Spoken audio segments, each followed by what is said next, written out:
Hi masters, for you మీకోసం ఛానల్కి స్వాగతం సుస్వాగతం. ముందుగా మన జగద్గురువైన బ్రహ్మశ్రీ పితామహ పత్రిజీ గారికి, మన గురుమాతకి నా ఆత్మ ప్రాణాలు మాస్టర్స్.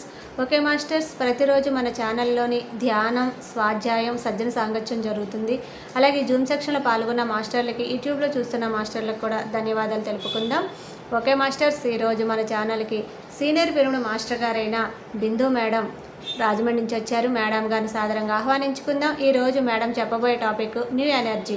ఈ గొప్ప ఆత్మజ్ఞానం అందించడానికి మేడం గారికి వెల్కమ్ చెప్దాం మాస్టర్స్. నమస్తే మేడం, వెల్కమ్ మేడం. నమస్తే మాస్టర్స్, అందరికీ కూడా నా హృదయపూర్వకమైన నమస్కారాలు తెలియజేసుకుంటున్నాను. ముందుగా మన గురువు గారైన బ్రహ్మశ్రీ పితామహ సుభాష్ పత్రిజీ గారి యొక్క కాన్షియస్ ని ఆయన యొక్క సోల్ స్టార్ చక్రతో మనందరి యొక్క సోల్ స్టార్ చక్ర కనెక్ట్ అయ్యేటట్టు ఇన్వైట్ చేసుకుందాం ఫ్రెండ్స్. థ్యాంక్ యూ మాస్టర్స్ అందరినీ కూడా అసెండెడ్ మాస్టర్స్ ని ఇన్వైట్ చేసుకుందాం మాస్టర్స్. ఓకే, టొబియాస్ గారిని, మనకి జ్ఞానాన్ని అందించే మాస్టర్స్ ని అందరినీ కూడా ఒకసారి ఇన్వైట్ చేసుకుని మనం ఈ భూమి మీద వచ్చిన లక్ష్యం వైపుకి మనల్ని నడిపించమని మన పూర్ణాత్మతో కనెక్ట్ అయ్యి వాళ్ళందరినీ వేడుకుందాం friends. Thank you. Okay friends, ఇవాళ న్యూ ఎనర్జీ గురించి చెప్పించబడుతుంది నా ద్వారా. నేను ఎప్పటి నుంచో న్యూ ఎనర్జీ అంటే ఇంట్రెస్ట్ చూపించేది దాన్ని. ఫస్ట్ నుంచి ఎప్పుడు 2006 నేను వచ్చింది ధ్యానంలోకి. కానీ ఆ రోజు నుంచే నాకు న్యూ ఎనర్జీ అంటే, ఇంకా మీకు చెప్పాలి అంటే, కొత్త బంగారు లోకం అనే సినిమా వచ్చేది అప్పట్లో 2007లో వచ్చింది. వచ్చినప్పుడు న్యూ ఎనర్జీ అంటే అదే కొత్త బంగారు లోకం అన్నమాట. అదే మనకి ఇప్పుడు జరుగుతుంది. న్యూ ఎనర్జీ, కొత్త ఎనర్జీ. ఓల్డ్ ఎనర్జీ వేరు, న్యూ ఎనర్జీ వేరా అని మీరు అడగచ్చు. చాలా డిఫరెన్స్ ఉంటుంది ఫ్రెండ్స్. మీరు ధ్యానం చేయగా సిచ్యువేషన్స్ అన్ని మారిపోతున్నాయి ప్రస్తుత సమయంలో. దాన్ని మనం ఎలా ఎదుర్కోవాలి, ఎలా అర్థం చేసుకోవాలి అని తెగ తాపత్రయపడుతున్నాం. అర్థం చేసుకోవడానికి ఏమీ లేదు ఇక్కడ. నువ్వు అర్థం చేసుకోవడమే కష్టం. అర్థం అవ్వవు ఏది సిచ్యువేషన్స్. మనం అనుకోగానే జరిగిపోవడం, ఏదనుకుంటున్నాం మనకే అర్థం కావట్లే. ఆ ఆలోచనని గట్టిగా నమ్మట్లే. ఇది జరిగితే బాగుండు, అది జరిగితే బాగుండు. కన్ఫ్యూజన్ స్టేట్ లో ఉన్నాం మనం ఇంకా. సో న్యూ ఎనర్జీలో ఏంటి, ఏదనుకుంటే అది జరిగిపోతుంది. ఎనర్జీ అంటే శక్తి. ఎప్పుడైతే ఓల్డ్ ఎనర్జీ అంటే ఓల్డ్ ప్యాటర్న్స్, న్యూ ఎనర్జీ అంటే న్యూ ప్యాటర్న్స్. ఒకప్పుడు ఓల్డ్ ఎనర్జీలో మనం ప్లాన్లు వేసుకునేవాళ్ళం. ఎప్పటికో ఉన్న 5 years ప్లాన్లు, 1 year ప్లాన్లు. పిల్లడు ఆడపిల్ల పుట్టంగానే డబ్బులు బాగా సేవ్ చేసి పెట్టుకోవాలి దాని పెళ్లికి. అప్పుడే బ్యాంకుల్లో వాటిల్లో వాళ్ళకి సంబంధించిన ఉంటాయి కదండి, దానికి తగ్గట్టు మేము సేవ్ చేసుకుంటూ ఉండేవాళ్ళం. 20 years ప్లాన్. వాళ్ళు పెళ్లిడికి వచ్చేసరికి డబ్బు చేతికి అందేలాగా అలా ఉండేది. కానీ ఇప్పుడు న్యూ ఎనర్జీలో ఆ ప్రమేయమే లేదు. అసలు ఓల్డ్ ప్యాటర్న్స్ ఎక్కడా లేవు, ఇక మీదట కూడా ఉండవు. మీకు కావాల్సిన ఇప్పటికే చాలా మార్పు చెందింది. నా ఇప్పుడు 50s 60 years ఉన్న వాళ్ళందరికీ తెలుసు వాళ్ళ చిన్ననాటి రోజుల్లో ఎలాగుండేదో. ఇప్పుడు అలా జరగట్ల భూమి మీద. మొత్తం మారిపోయింది 55 years 60 years ఉన్న వాళ్ళకి. ఇప్పుడు నేనేం కొత్తగా చెప్పట్లేదు. ఇప్పుడు నేను చెప్పేది ఏంటంటే, టొబయాస్ అనే ఊర్ధ్వలోక ఆయన ఒక పూర్ణాత్మ అన్నమాట. పూర్ణాత్మ అంటే భూమి మీద అసెండెడ్ మాస్టర్స్ వీళ్ళందరూ. టొబయాస్ గారు ఇచ్చిన జ్ఞానము ఈ న్యూ ఎనర్జీ బుక్. ఈ టొబయాస్ గారు ఒకానొక ఊర్ధ్వాత్మ అన్నమాట. ఆయన మన జెఫ్రీ హాప్ ద్వారా, ఆయన ద్వారా మనకి ఈ న్యూ ఎనర్జీని ఇస్తే, మన పత్రి సారు, ఆయనకు అన్నీ తెలుసు పత్రి సార్ గురించి. పత్రి సార్ ఏం చేశారంటే ఆ నాలెడ్జ్ ని మనకు అందించాలని శ్రీ రేవతి దేవి మేడం గారిని కనెక్ట్ చేయించారు. చెప్పండి మేడం. మీ మాట వినిపిస్తుంది. ఓకే రేవతి దేవి మేడం గారిని కనిపించేసరికి ఆవిడతో మొత్తం ఈ బుక్ రాయాలి, మీరు మీ ద్వారా రావాలి బుక్ అంటే. ఆవిడ బుక్ ఎలా రాసిందంటారు? ఆ వ్యక్తి వచ్చి కనపడలేదు, మాట్లాడలేదు. ఈ జ్ఞానం ఎక్కడి నుంచి తీసింది? నెట్ లో నుంచి ఆల్రెడీ అలా ఉన్నది తీయలేదు ఆవిడ. అక్కడ జెఫ్రీ హాప్ గారు ఆ నెట్ లో ఏ రోజు మ్యాటర్ ఆ రోజు ఆయన ఇస్తూ ఉంటే, ఆ మ్యాటర్ అంతా పోగు చేసి తెలుగులోకి ట్రాన్స్లేట్ చేసి ఇచ్చిన సబ్జెక్టే ఈ new energy book. D Revathi Devi madam గారు రాశారు. ఆవిడ గూడూరులో ఇంగ్లీష్ లెక్చరర్ గా జాబ్ చేసి ఇప్పుడు ఈ మధ్య కాలంలో రిటైర్ అయిపోయారు. ఈవిడే రేవతిదేవి మేడం అన్నమాట. సో ఈ మేడం గారు రాసిన బుక్ ఇది. ఒకప్పుడు ఆవిడ వస్తే ఇంకా మేము ఆవిడ వెనకాల ఏంటంటే న్యూ ఎనర్జీ అంటే ఎంత అద్భుతమైన ఎనర్జీస్ అంటే నువ్వు ఇలా ఆలోచన చెయ్యంగానే వచ్చి మేనిఫెస్ట్ అయిపోతుంది. అంటే సిద్ధించేస్తుంది అనమాట. నువ్వు అనుకునే వెంటనే నీకు ఎదురుగుండా జరిగి తీరతాయి. అంత ఫాస్ట్ ఉంటది ఎనర్జీస్ ఫ్యూచర్ లో అని అనడానికి ఇది ఎప్పుడు 2012కి ముందు 2010, 9, 10, 11 ఈ 3-4 ఇయర్స్ లో ఈ న్యూ ఎనర్జీ బుక్ ని వదిలేవాళ్ళం కాదు. అంత వదలడం అంటే దాంట్లో ఉన్న జ్ఞానాన్ని అంతగా ఆకర్షించేసింది. నాకు కొంతమంది ఫ్రెండ్స్ ఉన్నాం. అలాగ అందరం కలిసి డి రేవతిదేవి మేడం రేవతిదేవి గారు రాగానే ఇంకా ఆవిడ దగ్గరికి చుట్టుముట్టేసుకుని డౌట్స్ ఏమి ఉండేవి కాదు. ముందు ఆవిడ చెప్తే కదా అర్థం అవుతే అప్పుడు డౌట్స్ వస్తాయి. అర్థం కాకుండా డౌట్స్ రావు కదా. అప్పట్లో ఇంక ఈ బుక్ ని తెగ చదివేసేవాళ్ళం అనమాట. చదివేసి ఎనర్జీ విపరీతంగా 2-3 పేజీలు చదవంగానే ఫుల్ నిద్ర. శుభ్రంగా పడుకునేవాళ్ళం. ఏంటబ్బా ఈ బుక్ చదువుతుంటే నిద్ర వచ్చేస్తుంది. ఏం చదవాలి? ఎలాగా ఈ ఎనర్జీని ఎలా అర్థం చేసుకోవాలి మేము? అంటే ఇంకా భూమి మీద ఎనర్జీ ఏర్పడలేదు. ఇప్పుడంటే నేను మీకు చెప్పగలుగుతాను. అప్పట్లో నాకు చెప్పడం కూడా వచ్చేది కాదు ఇలాగా అని. తర్వాత 2012 తర్వాత అదొక సంధికాలం లాగా 2020 వరకు. 2020 ఎప్పుడైతే మనకు కరోనా వచ్చిందో అప్పటి నుంచి మన ఇళ్లల్లో ఉండిపోవడం, ఎక్కువగా బయటకు వెళ్ళకపోవడం. అప్పటిదాకా నేను జాబ్ చేశాను. ఇంగ్లీష్ లెక్చరర్ గా డిగ్రీ కాలేజ్ లో. అది కూడా మానేశాను ఆ తర్వాత 2022 నుంచి మానేశాను. అప్పటిదాకా కాలేజెస్ కి వెళ్ళడం, ఫుల్ బిజీగా ఉండడం లైఫ్. ఇందులో ఉండిపోయి చదవడం వరకే బుక్ ఆచరణలో పెట్టడానికి సమయం దొరికేది కాదు. తర్వాత 22 మానేశాక నాకు కొంచెం హెల్త్ ఇష్యూస్ వచ్చాయి. ఆ హెల్త్ ఇష్యూస్ లో గమనించడం మొదలుపెట్టాను. దీంట్లో కొత్త 12 దివ్యత్వపు జాగృత లక్షణాలు అని న్యూ ఎనర్జీలో ఉంటది. ఈ బుక్ యాక్చువల్ గా 86 లో రాయబడింది. మొట్టమొదట అంటే భూమి పుట్టక ముందు, ఇంకా సరిగ్గా చెప్పాలంటే అసలు ఈ సృష్టి పుట్టక ముందు న్యూ ఎనర్జీ బుక్ గురించి చెప్తున్నారనమాట. టోబియాస్ ఎందుకు చెప్పబడింది ఈ జ్ఞానం? కేవలం నిర్గుణం నిరామయ ఉండేవాడు. అంటే ఆయనలో గుణం లేదు, ఎలాంటి లక్షణాలు లేవు, రూపం లేదు, రంగు లేదు, ఉన్నదల్లా ఉనికి మాత్రమే. మరి ఆ ఉనికి ఎలాంటిది? అది కేవలం ఒక ఎనర్జీ. ఇంత సృష్టికి మూలమైన ఎనర్జీ. కరెంటు లాగానే ఎనర్జీ కూడా ఒక చోట స్థిరంగా ఉండదు, కదులుతూ ప్రవహిస్తూ ఉంటుంది. అంటే ఆ నిరామయుడు ఎనర్జీగా అన్నమాట.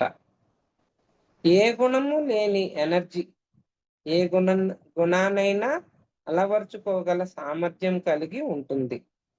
సో అన్ని తత్వాలు, ఆకాశ తత్వం, వాయుతత్వం, ఇంకా మీకు ఈ తత్వాలన్నిట్లో ఒక కథలాగా చెప్తారు టోబియాస్.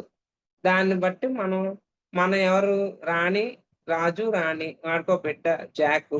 ఆ జాక్ యొక్క ప్రయాణం ఎలా జరుగుతుంది? శక్తి గోడలు ఉంటాయి అన్నమాట. అవి దాటి అంటే సముద్రం మీదకి ప్రయాణం చేసుకుంటూ కొత్త లోకానికి వెళ్ళాడు. అంటే మన సోల్స్ మొత్తం అందరం దిగి కొత్త భూలోకానికి వచ్చాము. అవన్నీ కథ కింద చెప్పి ఆ ఓల్డ్ ఎనర్జీలో డ్యుయాలిటీ, ద్వంద్వత్వం ఉంది. 2 మంచి చెడు, రేయి పగలు, జ్ఞానము అజ్ఞానము, విజ్ఞానము అజ్ఞానము. సో ఇలాగా 2 రకాలుగా ఉన్న స్థితిలోకి మనం చేరుకున్నాం. అలా అలా అలా అలా అనుభవం ద్వారా అన్ని తెలుసుకున్నాం. ద్వంద్వత్వాన్ని పూర్తిగా ఇమిడిపోయాం అన్నమాట ద్వంద్వత్వంలో. ఇప్పుడు అంతే కదా, అసూయ, ఈ హర్షడ్ వర్గాలు అనేవన్నీ ఏంటి? కామం అంటే ఏంటి? సెక్స్ ఒక్కటే కాదు కామం అంటే.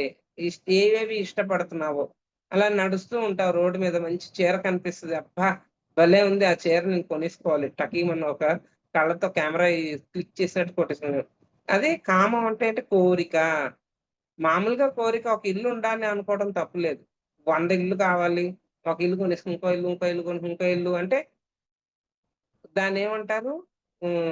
బాగా అదే ఎక్కువ కావాలి అని కోరిక ఒకటి ఉంటే సరిపోద్ది. సరికాని కోరిక స్థితిలోకి చేరుకుంటది లిస్టు. నాకు ఇన్ని ఇళ్ళు కావాలి, ఇన్ని చీరలు కావాలి అన్ని సరికాని కోరికలనమాట. సో, ఆ లిస్ట్‌లోకి చేరుకున్నాం మనం ఇప్పుడు అందరం. అంత స్వార్థంతో ఉన్నాము. ఇయన్నీ అవే కదా! క్రోధం అంటే కోపం. కోపం ఎందుకొస్తది? ఏదో నీకు కావాలి. కావాలి నీ దాకా రావట్ల.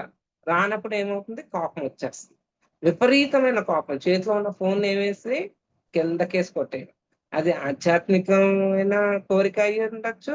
భౌతికమైన కోరిక అయినా ఉండొచ్చు. ఏదైనా కూడా కోరిక కోరికే. అది సరికాని కోరికల్లోకి వెళ్ళకూడదు. ఎప్పుడైతే కామ, క్రోధ, లోభం ఏంటి? రూపాయి నువ్వు అవతలోడికివ్వవు. ఇస్తే నీకెక్కడ తగ్గిపోతుందో ప్రకృతి నీకిస్తుంది నీకు అవసరానికి. అంతేగాని నువ్వు నీ దగ్గర దాచుకోవడానికి కాదు. అన్న సత్యాన్ని, జ్ఞానాన్ని ఎలా తెలుసుకుంటారు? ఇంకోళ్ళకి ఇవ్వాలి. ఇవ్వగలిగే స్థితికి నువ్వు చేరుకోవాలి. ఇవ్వాలి అని అర్థం చేసుకోవాలి. ఇస్తూ ఉంటే వస్తూ ఉంటది. ముందు రాని అప్పుడు చూస్తానులే, ఇస్తానులే అంటాం. అది ప్రకృతి నియమం కాదు. లా ఆఫ్ నేచర్ అది చెప్పట్లేదు. నువ్వివ్వమనే ముందు చెప్పు. నీకేది కావాలి ముందు ప్రకృతిలోకి ఇవ్వు. ఇన్ని గుణాలున్నాయి మనలో మార్చుకోవాల్సినయి. ఇవన్నీ కూడా old energies my dear friends. ఇవన్నీ దాటేసేసిన రోజులు ఇప్పుడు. ఇప్పుడు న్యూ ఎనర్జీలోకి ఎంటర్ అవుతున్నావు. ఏది నాది కాదు అనే స్థితికి నువ్వు చేరుకుంటే అన్నీ నీ దగ్గరే ఉంటాయి. అన్నీ నాకే కావాలి అని రోజు భయపడి పరిగెట్టి వాటి ఎనకాల నాకు డబ్బు కావాలి, ఆరోగ్యం కావాలి, తిండి కావాలి, రిలేషన్‌షిప్ కావాలి ఇయన్నీ నువ్వు పరిగెడుతుంటే అవి దూరం దూరం జరిగిపోతున్నాయి. మరి న్యూ ఎనర్జీలోను వాటి ఎనకాల పరిగెట్టడానికి లేదు ఓల్డ్ ఎనర్జీ లాగా. న్యూ ఎనర్జీలో నువ్వు దేనికొచ్చావో నీ లక్ష్యం వైపుకి నువ్వు నడుస్తూ ఉంటే, నీ చుట్టూ ఏదైతే ఉండాలో అవన్నీ వచ్చి నిన్ను చేరుకుంటాయి. అది షార్ట్‌గా చెప్తున్నాడు టోబియాస్ స్పిన్‌కి. దానికి సంబంధించిన మాటల్లో చెప్పేసాం. కానీ, మన స్థితిగతులు ఎన్ని మారిపోతున్నాయో ఈ మధ్యలో, మనకే అర్థం గావట్ల. కన్‌ఫ్యూజన్ స్టేట్‌లో ఉంటున్నాం. మనం ఒకటనుకుంటే ఇంకోటి జరుగుతుందా? లేదా? అనుకున్నయి జరిగిపోతున్నాయా? జరిగిపోతున్నాయి. మరి అది సరిగ్గా అనుకుంటున్నామా? తెలియట్లేదు. డబ్బు కావాలనుకుంటున్నాం, డబ్బొస్తుంది. కానీ డబ్బుతో ఏం చేయాలో తెలియట్లేదు. డబ్బుతో ఏం చేస్తాం? అయి కొనుక్కుని, ఇయి కొనుక్కుని, అయి కొనుక్కోవడానికి డబ్బులు అవసరం లేదు.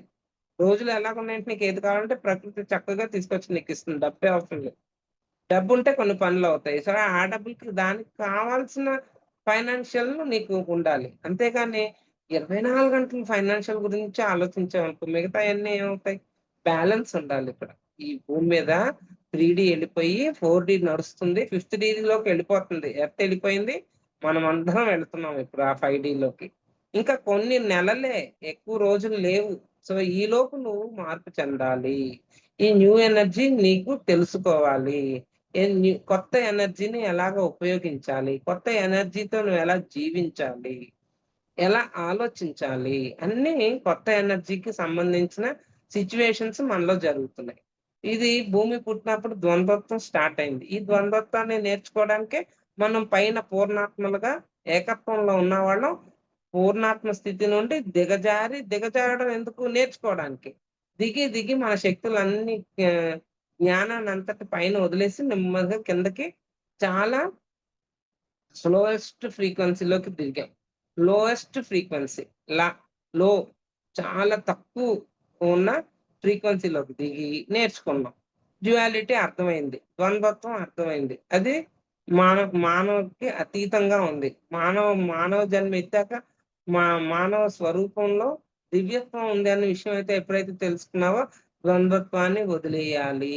మంచి, చెడు, పేద, గొప్ప ఈ 2 ఉన్న ఆటిల్ని తీసివేయండి.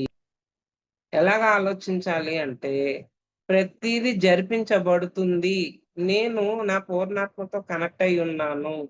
పూర్ణాత్మ అంటే మీకులాగే మీ హయ్యర్ సెల్ఫ్ ఉంటుంది.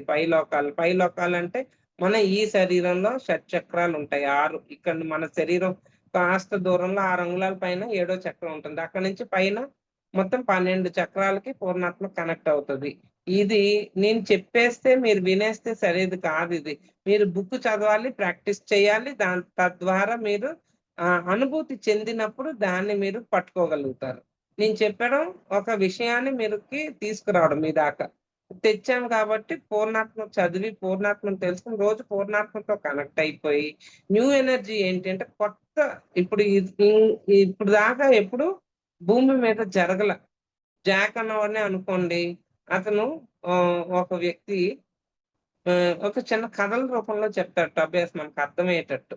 అంటే ఎదురు ఒక పడవేసుకుని, తెడ్డేసుకుని వెళ్తున్నాడు. మనం నీళ్లు వెళ్ళే ప్రవాహం వైపు తెడ్డేసుకుంటూ వెళ్ళామనుకోండి ఈజీగా ఉంటది. కానీ నీరు ఎదురొస్తుంది. దాన్ని ఎదుర్కొని దానికి ఆపోజిట్ గా మనం తెడ్డేసుకుని దాన్ని ఓవర్‌కమ్ చేసుకుంటూ వెళ్తున్నాడు జాక్ అన్నవాడు. వెళ్తూ ఎన్నో మలుపులు, ఎన్నో కష్టాలు, ఎన్నో సిట్యుయేషన్స్‌ని దాటుకుంటూ రాళ్ళొస్తాయి. రాళ్ళకి పక్క నుంచి వెళ్ళాలి. తర్వాత ఒక ఐలాండ్ లాగొస్తది. ఎటెళ్ళాలో దాన్ని కరెక్ట్ విజువలైజ్ ఐ మీన్ దృక్పథాన్ని కరెక్ట్‌గా పెట్టుకొని అటువైపుగా వెళ్ళాలి. ఇది అంటే ఏంటి ఇన్నర్‌తో కనెక్ట్ అవ్వాలి. ఇటెళ్తే మంచిదా? ఇటెళ్తే మంచిదా? డెసిషన్ మనమే తీసుకోవాలి. అక్కడ ఇంకో వ్యక్తి లేడు. అడుగుదాం తెలుసుకుందాం. మనం ఒక్కళమే ఉన్నాం బోట్‌లో తెడ్డేసుకుంటూ జాక్ వెళ్తున్నాడు. ఎన్నో ఒడిదుడుకులు, ఎన్నో కష్ట నష్టాలు, ఎంతో ఎత్తు పల్లాలు అన్నీ దాటుకుని తెడ్డు యేసుకుంటూ అలిసిపోయి చెమటలు కార్చేసుకొని ఒకానొక చోటకెళ్ళాక ఎంత ఫాస్ట్‌గా అంటే తనకే తెలియనంతగా ఎన్నో మలుపులు తిరిగి ఎంతో ప్రకృతిని చూసుకుంటూ ఆస్వాదించట్లా కష్టపడుతున్నాడు. ఇప్పుడు ఎదురు ఇదే నీటిలో ప్రవాహంలో తెడ్డేసుకుంటూ వెళ్ళడం చాలా సులువు. అదే ఎదురుగుండా నీళ్ళొస్తున్నాయి దాన్ని ఎదుర్కొని మనం బోటేసుకొని వెళ్ళాలంటే చాలా కష్టం. ఒంట్లో ఎంతో కష్టాన్ని మనం దాంట్లో పెట్టి దాని ముందుకు వెళుతున్నాం. అప్పుడు ఒకానొక చోటకెళ్ళాక ఆగి, ఎందుకు నేను ఇంత కష్టపడి ముందుకెళ్తున్నాను? ఆ నీటి ప్రవాహం వైపుకి ఎందుకు ఎళ్ళనంటున్నాను? ఇలాగెందుకు ఆపోజిట్ డైరెక్షన్‌లో వెళ్తున్నాను? ఎందుకు కష్టపడి ఇంత చెమటలు కార్చుకుని, ఇంత మానసిక వ్యధ ఎక్కడ ఏముంటదో తెలీదు. ఎలాగ డెసిషన్ తీసుకోవాలో తెలీదు. ఎవరన్నా వచ్చి హెల్ప్ చేస్తారా అన్న ఫీలింగ్ ఉండేదనమాట. ఆ ఓల్డ్ ఎనర్జీలో. అలాగా కష్టపడి ఇప్పుడు ఇక్కడికొచ్చి ఆగాక అనుకున్నాడు, నాకింత శక్తుందా? నేనే భగవంతుడు అని తెలుసుకునే స్థితి అంటే, దాటుకుని రావడం అనేది మామూలు వ్యక్తి వలన అవ్వదు. భగవంతుడి స్థితిలో మనం అన్ని జ్ఞానాన్ని ఇమిడ్చుకుని, అన్ని శక్తులతో ఉన్నవాళ్ళం గాబట్టి ఇక్కడి దాకా వచ్చాం ఎదుర్కొంటూ అని తనని తాను తెలుసుకొని, అప్పుడేం చేశాడు తెడ్డుల్ని తీసి బోట్‌లో పెట్టేసి, నీటి ప్రవాహంతో పాటు వెళ్ళిపోవడం మొదలుపెట్టాడు. అప్పుడు ఇంతకుముందు అన్నీ చూసినయే కదా! అదే దారిలో వచ్చాడు ఎదుర్కొంటూ కష్టపడి. ఇప్పుడు తెడ్డు లోపల పెట్టేసి, ఓహో! ఇక్కడ ఈ మలుపొస్తదా? నాకు తెలుసు ఇక్కడ ఈ కొండొస్తది. ఇటు పక్క నుంచి ఎళ్ళాలి అని అలా పక్క నుంచి వెళ్ళిపోవడం. ఈజీ అనమాట. ఇప్పుడు ఈజీ నీటి ప్రవాహంలో. ఇప్పుడు అక్కడ పెద్ద ఫాల్స్ ఒస్తాయి. అక్కడ పడిపోతాడు వాడు. బోట్ పడిపోద్ది అన్న విషయం తనకు తెలుసు. ఆ ఫాల్స్‌ని భయపడే తను పడిపోతానన్న భయంతోనే ఇప్పుడు ఈ తెడ్డేసుకుంటూ వెళ్ళిపోయాడు. ఎదురీదాడు ఇప్పుడు దాకా. నా అక్కడెక్కడో పడిపోతాను. పడకుండా ఉండడం కోసం కష్టపడి చ చెమట కార్చుకుని ఏమి ఆలోచించకుండా వచ్చేసాడు ఇక్కడి దాకా. ఇప్పుడు తెలుసు తనకక్కడ ఫాల్స్ వస్తది. ఇప్పుడు నేను పడిపోతే బోటు ఏంటి నా పరిస్థితి? నాకు చావా? ఏంటి నేనేం చేయాలి? ఇప్పుడు ఎంత తెలివితేటలతో అక్కడి దాకా తెడ్డేసుకెళ్ళినోడు ఫాల్స్ వస్తే ఏం చేయాలో అంటే ఫాల్స్‌ని ఏమంటారు? నీరు పైనుంచి పడతాయి కదా! ఫాల్స్ అది. ఆ కొండలోంచి మళ్ళా కింద పడ్డాలి. పడితే నేనుంటానా? ఇప్పుడు ఆలోచిస్తాడు. నాకింత శక్తుంది కదా! ఫాలొస్తే నేను పడిపోను. బోట్‌కే రెక్కలు చేస్తాను. బోట్‌కి రెక్కలు పెడతాను. ఫాల్ రాంగానే బోట్ ఎగురుతది. లేదా నాకు నేను రెక్కలు తెప్పించుకునే సృష్టి చేసుకోగలిగే శక్తి నాలో ఉంది. నాకు నేను సృష్టి చేసుకుంటాను. నేను ఇక్కడి నుంచి హాయిగా ఎగిరిపోతాను. అంతేగాని భయము అనే దాన్ని వదిలివేశాడు. ఎప్పుడైతే భయాన్ని వదిలేసాడో, ఆ నీటి ప్రవాహంతో పాటు చక్కగా హ్యాపీగా వచ్చేసేయగలిగాం. అది మనమే. ఆ జాక్ ఎవరు అంటే మనమే. ఇన్నాళ్ళు ద్వంద్వత్వంలో ఎదురీదుకుంటూ జీవితం అనే ఒక పడవలో ఎంతో కష్టాలను ఎదుర్కొని, ఇన్ని మలుపులు తిరుక్కుంటూ వచ్చింది మనం. ఇవాళ నేను భగవంత్ స్వరూపాన్ని, సృష్టికర్తను, creators. You are all the creators అని పత్రి సార్ చెప్పారంటే సృష్టికర్తలు మీరందరూ అని చెప్పారు. అంటే సృష్టి చేయగలిగే శక్తి ఉంది మీలో. ఆ శక్తిని బయటికి తీయండి. సృష్టి చెయ్యండి. సంకల్పం చెయ్యండి. సంకల్పం అంటే విశ్వ సంకల్పం. నువ్వు చక్కగా ధ్యానం చేయాలి. నిరాటకంగా ఎటువంటి ఆటంకము రాకుండా ఆ! ఎవరు నన్ను ఆటంకపరచకుండా నేను ధ్యానంలో కూర్చుంటానే థాట్ రిలీజ్ చేసి కూర్చోవడమే ధ్యానంలో. అటువంటియన్నీ చేసినప్పుడు నీకేదైతే వచ్చి చేరాలో ప్రకృతి చక్కగా తీసుకొచ్చి నీ చేతికిస్తుంది. అది నువ్వు అనుభూతి చెందుతూ నువ్వే సృష్టికర్తగా తయారవుతావు. న్యూ ఎనర్జీ చెప్పేదంతా ఏంటి? You are the creators. మీరే క్రియేట్ చేయగలిగే శక్తి మీకు వచ్చేసింది. ఎటువంటి సిట్యుయేషన్ బ్రేక్ డౌన్స్ ఇంక రావు నీ జీవితంలో. వచ్చినా దాన్ని ఎలాగా నువ్వు దాటుకుని వెళ్ళాలో నువ్వు ఆల్రెడీ చూసేసావు కదా! అది నువ్వు ఇక్కడ క్రియేట్ చేసేస్తావు. ఇప్పుడు నేను ఇందాక ఇందాకంటే ఇందాక కాదు. మీన్ ఎలాగ ఉండాలంటే సత్సంకల్పాలు ఉండాలి. ఆ! నీలో నిన్ను నువ్వు మార్చుకున్న రోజుని అవతల వ్యక్తి మారి తీరుతాడు. అది ఎలాగా అనేది మీరు ప్రాక్టీస్ చేసినప్పుడు మీకు వస్తుంది. ఎప్పుడైతే నువ్వు దివ్యులుగా మారిపోయావో, దేవుడుగా మారిపోయావో, అవతల వ్యక్తి నుంచి నీకు ఎటువంటి డిస్టర్బెన్సెస్ నీకు రావు. అది నీకెప్పుడైతే అర్థమైపోయిందో, నీ జీవితంలో ఎక్కడెక్కడైతే నెగెటివ్ ఫార్మ్స్ ఎక్కడెక్కడైతే సరికాని ఆలోచనలు, సరికాని సిట్యుయేషన్స్ జరిగినాయో ఇప్పుడు నువ్వు అదే జీవితాన్ని చూసొచ్చావు కదా! ఇక నువ్వు క్రియేటర్‌గా తయారైనప్పుడు, ఎనర్జీ నీలో ఎక్కువున్నప్పుడు, ఈ ఎనర్జీని పెట్టుకొని ఆ కొత్త క్రియేషన్‌ని ఎలా చేయాలి? ఎలా రిలేషన్‌షిప్‌లో నిన్ను నువ్వు ఇముడ్చుకోవాలి? వీటన్నిటికి హృదయ చక్రంలో ఉన్న ప్రేమ తత్వాన్ని పెంచుకోవడమే మై డియర్ ఫ్రెండ్స్. ఇక్కడున్న 3డీలో ఉన్న బ్రెయిన్ సిస్టమ్ నుంచి మనం ఇప్పుడు హార్ట్ సిస్టమ్‌కి వచ్చేయాలి. ఎప్పుడు హృదయ చక్రంని యాక్టివేట్ చేసుకొని హృదయంతో ప్రేమతత్వాన్ని ఇముడ్చుకుని అందరిని ప్రేమించాలి. అన్నిటిని ప్రేమించాలి. అన్నిటిని యాక్సెప్ట్ చేయాలి. అన్నిటిని ఒప్పుకోవాలి అనేది నేర్చుకున్నాం కదా! అది ఇక్కడ ప్రాక్టీస్ పెడతామనమాట. ఎక్కడ క్రియేషన్‌లో. అప్పుడేమవుతుంది నువ్వు ఏది క్రియేట్ చేస్తే అది జరిగి తీరుతుంది. ఎందుకంటే ఎనర్జీ సిస్టమ్ హై అయిపోతదిప్పుడు. చాలా ఫాస్ట్. ఇలా కళ్ళు మూసుకొని కళ్ళు తెరిచేసరికి నువ్వు ఏదనుకుంటున్నావో అది దిగి ఉంటది. 'సీక్రెట్' రొండా బైరన్ గారి బుక్ కాదు జ్ఞానము. ఆ బుక్ అంటే ఏంటి జ్ఞానం ఇచ్చాడు. ఆ జ్ఞానాన్ని మీరు తెలుసుకున్నారనుకోండి. సీక్రెట్ అంటే ఏంటి? క్రియేట్ చేయంగానే అది జరిగి తీరుతది. చాలా జాగ్రత్తగా ఆలోచించవలసిన సమయం వచ్చేసిందిప్పుడు. నీ ఎదుగుదలకి ఏదైతే అవసరమో దాన్నే నువ్వు కాన్సంట్రేషన్ కూడా పెద్దగా చెయ్యక్కర్లా. ఆలోచిస్తే చాలు. నేనిలా మార్పు చెందాలంటే వెంటనే మార్పు చెందడానికి సంబంధించిన శక్తి ప్రవాహం జరుగుతూ ఉంది నీ చుట్టూ.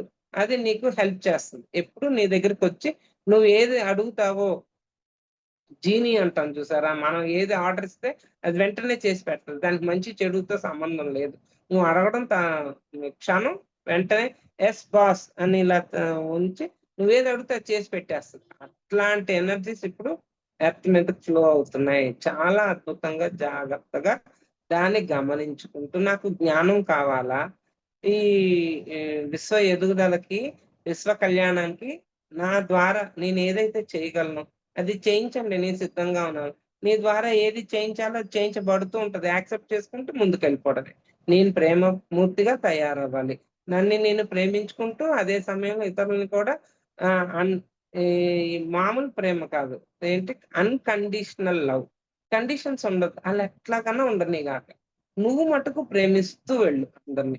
ఆ విషయాల్ని నువ్వెప్పుడైతే ఇవన్నీ తెలుసుకుంటావో, న్యూ ఎనర్జీ నీకు పూర్తిగా సహకరిస్తదనమాట. అదే ఇందులో కూడా చెప్తున్నారు. 12 జాగృతపు లక్షణాలు ఇంకా చాలా పాయింట్స్ ఉన్నాయి. మీరు ఈ బుక్‌ని కొనుక్కొని ఎంత నేర్చుకోవాలో, తెలుసుకోవాలో పూర్తిగా ఇదొక్కటే కాదు అసెన్షన్ ఉంటది దీని తర్వాత. సో, అయితే ఇక్కడ ఒక ఆలోచన ఉదయిస్తుంది. కర్మ అనేది తప్పు చేశామన్న భావన వల్ల ఏర్పడుతుంది. కాబట్టి ఒకవేళ మనం తప్పు చేసినా ఆ భావనను మనసులోకి రానివ్వకపోతే ఇక కర్మ అంటదన్న మాట. నిజమే కర్మ అంటదు. న్యూ ఎనర్జీలో కర్మ లేదు my dear friends. New energy వచ్చేసరికి ఏమవుతుంది? కర్మ సిద్ధాంతం అనేది అక్కడితో కనెక్షన్ కట్ అయిపోతది. ఎందుకంటే అనుభవమే జ్ఞానం. ప్రతిసారి వచ్చి చెప్పిందే కర్మ సిద్ధాంతం నుంచి బయటికి రండి అని చెప్పడానికే వచ్చాడాయన. ఆయన స్ట్రెయిట్‌గా చెప్పేసాడు అంటే ఎల్‌కేజీ పిల్లలు 10థ్‌కి రాలేరు కాబట్టి వచ్చినోళ్ళు నేర్చుకుంటారు తెలుస్తది. అందుకని కర్మని మీరు బయటకు వచ్చేసాను. కర్మ చక్రం తిరుగుతా ఉంది, దాంట్లో ఇరుక్కుని ఉన్నాం. ఆ కర్మ చక్రం దిగేయండి అంటే ఇప్పుడు మనం ఎలాగుంటది, మన మన జీవితాలు మనకి ఏమన్నా సరికాని అంటే మనకి ఇష్టం లేని పనులు జరిగినాయి. ఆ జరిగినప్పుడు నాకు కర్మరా బాబు అందుకనే ఇలా జరిగింది అంటే ఏంటి, గతంలో నువ్వు ఎప్పుడో చేసుకున్న తప్పులకి దానికి సంబంధించిన రిజల్ట్ ఇప్పుడు నువ్వు ఎదుర్కొన్నావు అనే కదా మన భావన. ఇప్పుడు ఏమవుతుంది, ధ్యానం చేశాక జ్ఞానాన్ని సంపాదించుకున్నాక కర్మ అనేది అక్కడ లేదు. కర్మ అనేది ఒక గేమ్ లాంటిది, అయిపోయింది. దాని దాని చాప్టర్ అయిపోయింది. ఇప్పుడు ఏం ఆలోచించాలి, అనుభవమే జ్ఞానము. ఓ ఈ ఇది నాకు ఇక్కడ ఇది నేర్పించడానికి వచ్చింది, ఇదేదో నేర్చుకుంటున్నాను నేను దీని ద్వారా. ఓకే, ఇది నాకు ప్రేమను నేర్పిస్తుంది. ఓకే, ఇంక నుంచి దీన్ని ఇలా అర్థం చేసుకుంటాను. ఇది నాకు ఒక అనుభవం ఇవ్వడానికి వచ్చింది అని ఒక సరిగాని సంఘటన నువ్వు తీసుకునే విధానాన్ని బట్టి కర్మ క్లియర్ అయిపోతది. నాకు కర్మరా బాబు అనుకున్నావనుకో, మళ్ళా మళ్ళా తిరిగి తిరిగి అదే కర్మ నీకు వచ్చి వెంటాడుతూ ఉంటది. అంటే ఏంటి, 2+1 నువ్వు 3 అని చెప్పలేదనుకో టీచర్‌కి, ఏం చేస్తది, ముందు రారా బాబు నీకు 2+1 3 అర్థం కావట్లేదు, నేర్పిస్తాను రా అని ఒక రకంగా నేర్పిస్తది. ఓర్పుగా, నేర్పుగా. అది నేర్చుకోలేదనుకో, రెండోసారి కొంచెం గట్టిగా గదివి నీ బుర్రకి ఎక్కించుకొని నెత్తి మీద ఒక మొట్టికాయ కొట్టి నేర్పిస్తది. నువ్వు అది నేర్చుకోలేదనుకో, హోంవర్క్ ఇస్తది. ఒకటిని 20 సార్లు చెయ్యి, 30 సార్లు రాసుకురా ఇంటికెళ్ళి అని కష్టం, ఇంకా కొంచెం కష్టం చేపిస్తది. అది కూడా నువ్వు అర్థం చేసుకోబట్టే క్లాస్‌లోనే నిన్ను బెత్తంతో కొట్టి మోకాళ్ళ మీద కూర్చోబెట్టి అప్పుడు రాయిస్తది. అప్పుడు ఇంకా ఏమవుతది, మనలో బాధ పెరిగి చచ్చినట్టు నేర్చుకుంటాం. నేర్చుకునేలాగా చేస్తది. ఇక్కడ కూడా ప్రకృతి అదే చేస్తది. ముందు చెప్పుద్ది ఒక సిట్యుయేషన్‌తో. నేర్చుకోలేదు. ఇంకో రెండో సిట్యుయేషన్ తీసుకొస్తది. ఇంకో కఠినమైన సిట్యుయేషన్ తీసుకొచ్చి కానీ మొత్తానికి నేర్చుకునేదాకా ఊరుకోదు ప్రకృతి. అది ఎప్పుడైతే నేర్చేసుకున్నామో అప్పుడు కానీ మనం అర్థం చేసుకోం. ఓహ్! ఇది నాకు నేర్చుకోవడానికి, ఇప్పుడు నాకేది జరిగిన జీవితంలోకి ఇది నాకు నేర్చుకోవడానికొచ్చింది. నేర్చుకున్నానా లేదా? నేర్చుకోవాలంటే ఏం తెలుసుకున్నాను దీని ద్వారా? నాకు నేనే క్వెషన్‌లేసుకుంటా. ఓహ్! దీని ద్వారా నేను ఇది నేర్చుకున్నానా? 15 రోజులైంది. ఈ చాప్టర్ క్లోజ్ అవ్వట్లేదు. అంటే ఏంటి, ఈ సమస్య ఒక కొలిక్కి రావట్లేదు మా ఇంట్లో. ఏంటి చేస్తున్నాను నేను? ఎందుకు నాకు ఈ సమస్య ఒక కొలిక్కి రావట్లేదు? ఊరికనే దాని మీదే టెన్షన్. టైమంతా దానికే కేటాయిస్తున్నాను. ఎప్పుడు నేను సాధన చేసుకోవాలి, ఎప్పుడు ధ్యానం చేసుకోవాలి, ఎప్పుడు క్లాసులు చెప్పాలి. ఒక 15 రోజులు మొన్న మే ఫస్ట్ వీక్, మే 15 డేస్ అసలు నాకు ఉక్కిరిబిక్కిరి ఆడకుండా జరిగిపోయింది. ఏం జరుగుతుందో అర్థం కావట్లేదు. ఒక చిన్న మెడికల్ కార్డ్ కోసం ప్రాబ్లమ్ అన్నమాట ఇంట్లో. వాడిని పట్టుకొని మళ్ళీ ఎక్కడికెళ్ళా. బయటికేం లేదు. ఫోన్‌లోనే, అన్నీ ఫోన్‌లోనే. కానీ ఆన్సర్ రావట్లేదు దానికి. ఎంత ఈ విసుక్కున్నానంటే నాకు నేనే, మాస్టర్స్ ఏంటి నాకు నేను దీని ద్వారా ఏం నేర్చుకున్నాను? ఏంటి నాకు తెలియాల్సింది? ఇలా క్వెషన్ ఏసుకున్నాను. ఇది ఎందుకు ఇది రిపీట్ అయిందా మళ్ళా? ఆ మధ్య కాలంలో ఒక 2 ఇయర్స్ బ్యాక్ ఇదే క్వెషన్ పేపర్ మీద రిపీట్ అయ్యింది. మళ్ళా ఇప్పుడు దాకా రిపీట్ అయిందంటే, నేను దీని మీద శ్రద్ధ పెట్టి దాన్ని వర్కౌట్ చేయలేదు. చెప్తే నమ్మరు ఫ్రెండ్స్. 2 డేస్ నేను ఈ కార్డ్ మీద తిరుగుడు అయింది. హాస్పిటల్ చుట్టూ. మెడికల్ కార్డ్ మా మదర్ కోసం. తిరిగితే తర్వాత నాకు ఇది ఇలా కాదు, ఇలా సాల్వింగ్ కాదు. నేను ఈ ఆధ్యాత్మిక దారిలో వెళ్తున్నాను కదా! కూర్చొని మాస్టర్స్‌ని అడుగుతాను. అసలు ఏం జరుగుతుంది? ఎందుకు జరిపిస్తున్నారు? నేనేం నేర్చుకోవాలి దీని ద్వారా? ఏం తెలుసుకోవాలి? ఓకే, నాకేంటి ఈ పరీక్ష ఏం పెట్టారు చెప్పండి అని కళ్ళు మూసుకొని ధ్యానంలోనే కూర్చొని క్వెషన్స్ చేసుకోవడం అర్థం. ధ్యానంలోనే నాకు ఆహ్, చాలా చాలా అనుభవాలున్నాయిలెండి. భలే వెంటనే స్ఫురణకొచ్చింది. ఇదే సిట్యుయేషన్ నువ్వు 2 క్రితం ఎదుర్కొన్నావు. అప్పుడు నువ్వు చేసిన విషయం ఇదే. ఇది మళ్ళా ట్రై చెయ్యి అనొచ్చింది. ఏమీ లేదు, జస్ట్ ఎయిర్‌టెల్ ఆఫీస్‌కెళ్ళడమే మా మమ్మీని తీసుకొని. జస్ట్ ఆ కార్డ్‌కి సంబంధించిన ఫోను నంబర్‌కి ఈ కార్డ్‌ని కనెక్ట్ చేయడమే. ఈ అక్కడ ఒక టెక్నికల్ ప్రాబ్లమ్ జరిగింది. అది వితిన్ సెకండ్స్‌లో క్లియర్ అయిపోయింది. మెడిటేషన్‌లో కూర్చొని క్వెషన్ ఏసుకొని నాకు ధ్యానం తెలుసు. ఈ ప్రాబ్లమ్ ఏదో అయిపోతదిలే. ఈ రేపు అయిపోద్ది, ఎల్లుండి అయిపోద్ది అని అనుకుంటున్నాను. అలా సాగదీసుకొని 15 రోజులు వచ్చేసి నాకు బీపీ పెరిగిపోయి సిట్యుయేషన్ మొత్తం అల్లకల్లోలం అయిపోతుంది. ఇంకా ఈ ఒక్కరోజు చాలా కింద మీద పడిపోయి అప్పుడు నేను ధ్యానంలో కూర్చొని క్వెషన్స్ ఏసాను. ఇది ఇంతకుముందు చేసినయే. ఇదే ప్రాబ్లమ్ 2 ఇయర్స్ బ్యాక్ చేశాను. అప్పుడు నిజంగానే కష్టపడ్డాను. ఇప్పుడు నేను అవగాహన తీసుకోవడానికి టైం పట్టిందేమో 15 డేస్. ఎప్పుడైతే థాట్ వచ్చిందో వెంటనే నా ఇన్నర్‌తో కనెక్ట్ అయిపోయి అడగగానే వితిన్ 2 అవర్స్‌లో పని అయిపోయింది. ఆ రోజు నా రిలీఫు అసల నాకర్థమైంది ఏంటంటే నేను నే నే ఆల్రెడీ నేర్చుకున్నాను. దాన్ని నేను ఇంప్లిమెంట్ చేయలేదు. ఇంప్లిమెంటేషన్ చేయాలి. అది నాకు జరిగింది. ఇంప్లిమెంట్ చేయాలి. మనం ప్రతి క్షణం తెలిసిన జ్ఞానాన్ని జీవితంలో యాడ్ అప్లై చేస్తూ ఉండాలి. లేపోతే స్టాగ్నెంట్ వాటర్ లాగా అలా ఉండిపోతది జ్ఞానం. ప్రతి క్షణం అప్లై చేసుకుంటూ ఉండాలి అని నాకు అర్థమైంది న్యూ ఎనర్జీలో. అప్పుడు ఎరుక స్థితిని పెంచుకోవాలి అని నాకు అర్థమైంది. న్యూ ఎనర్జీ అంటేనే ఎరుక స్థితి. ఈ క్షణంతో జీవించు. ఇవన్నీ కూడా ప్రాక్టికల్స్. గతంలోకి వెళ్ళిపోవద్దు, ఫ్యూచర్‌కి వెళ్ళొద్దు. ఈ క్షణంతో ప్రాక్టీస్ చేసి చూడండి. నేను చేస్తున్నాను ప్రస్తుతం ఇదే జరుగుతుంది మా ఇంట్లో. నేను ఈ క్షణంతోనే గబుక్కున థాట్ వెళ్ళిపోతుంది. ఫ్యూచర్‌కెళ్ళిపోతుంది, బ్యాక్‌కెళ్ళిపోతుంది. పట్టుకుంటున్నాను. పట్టుకుని ఇది అవసరమా నాకు? అక్కర్లేదు కదా! వదిలేయి. ఇంకొద్దు. నాకు ఆలోచన వద్దు. ఆలోచనతో మాట్లాడుతున్నాను. ఆలోచనతో చెప్తున్నాను. ఏవే నువ్వు నన్ను వెనక్కి తీసుకెళ్ళకు. నాకు ఈ క్షణంతో ఉండాలి. ఈ క్షణం చక్కగా పాటలు పాడుకో. నీకెలాగ ఉండాలనిపిస్తే చక్కగా ఆనందంగా జీవించు. హ్యాపీగా జీవించు.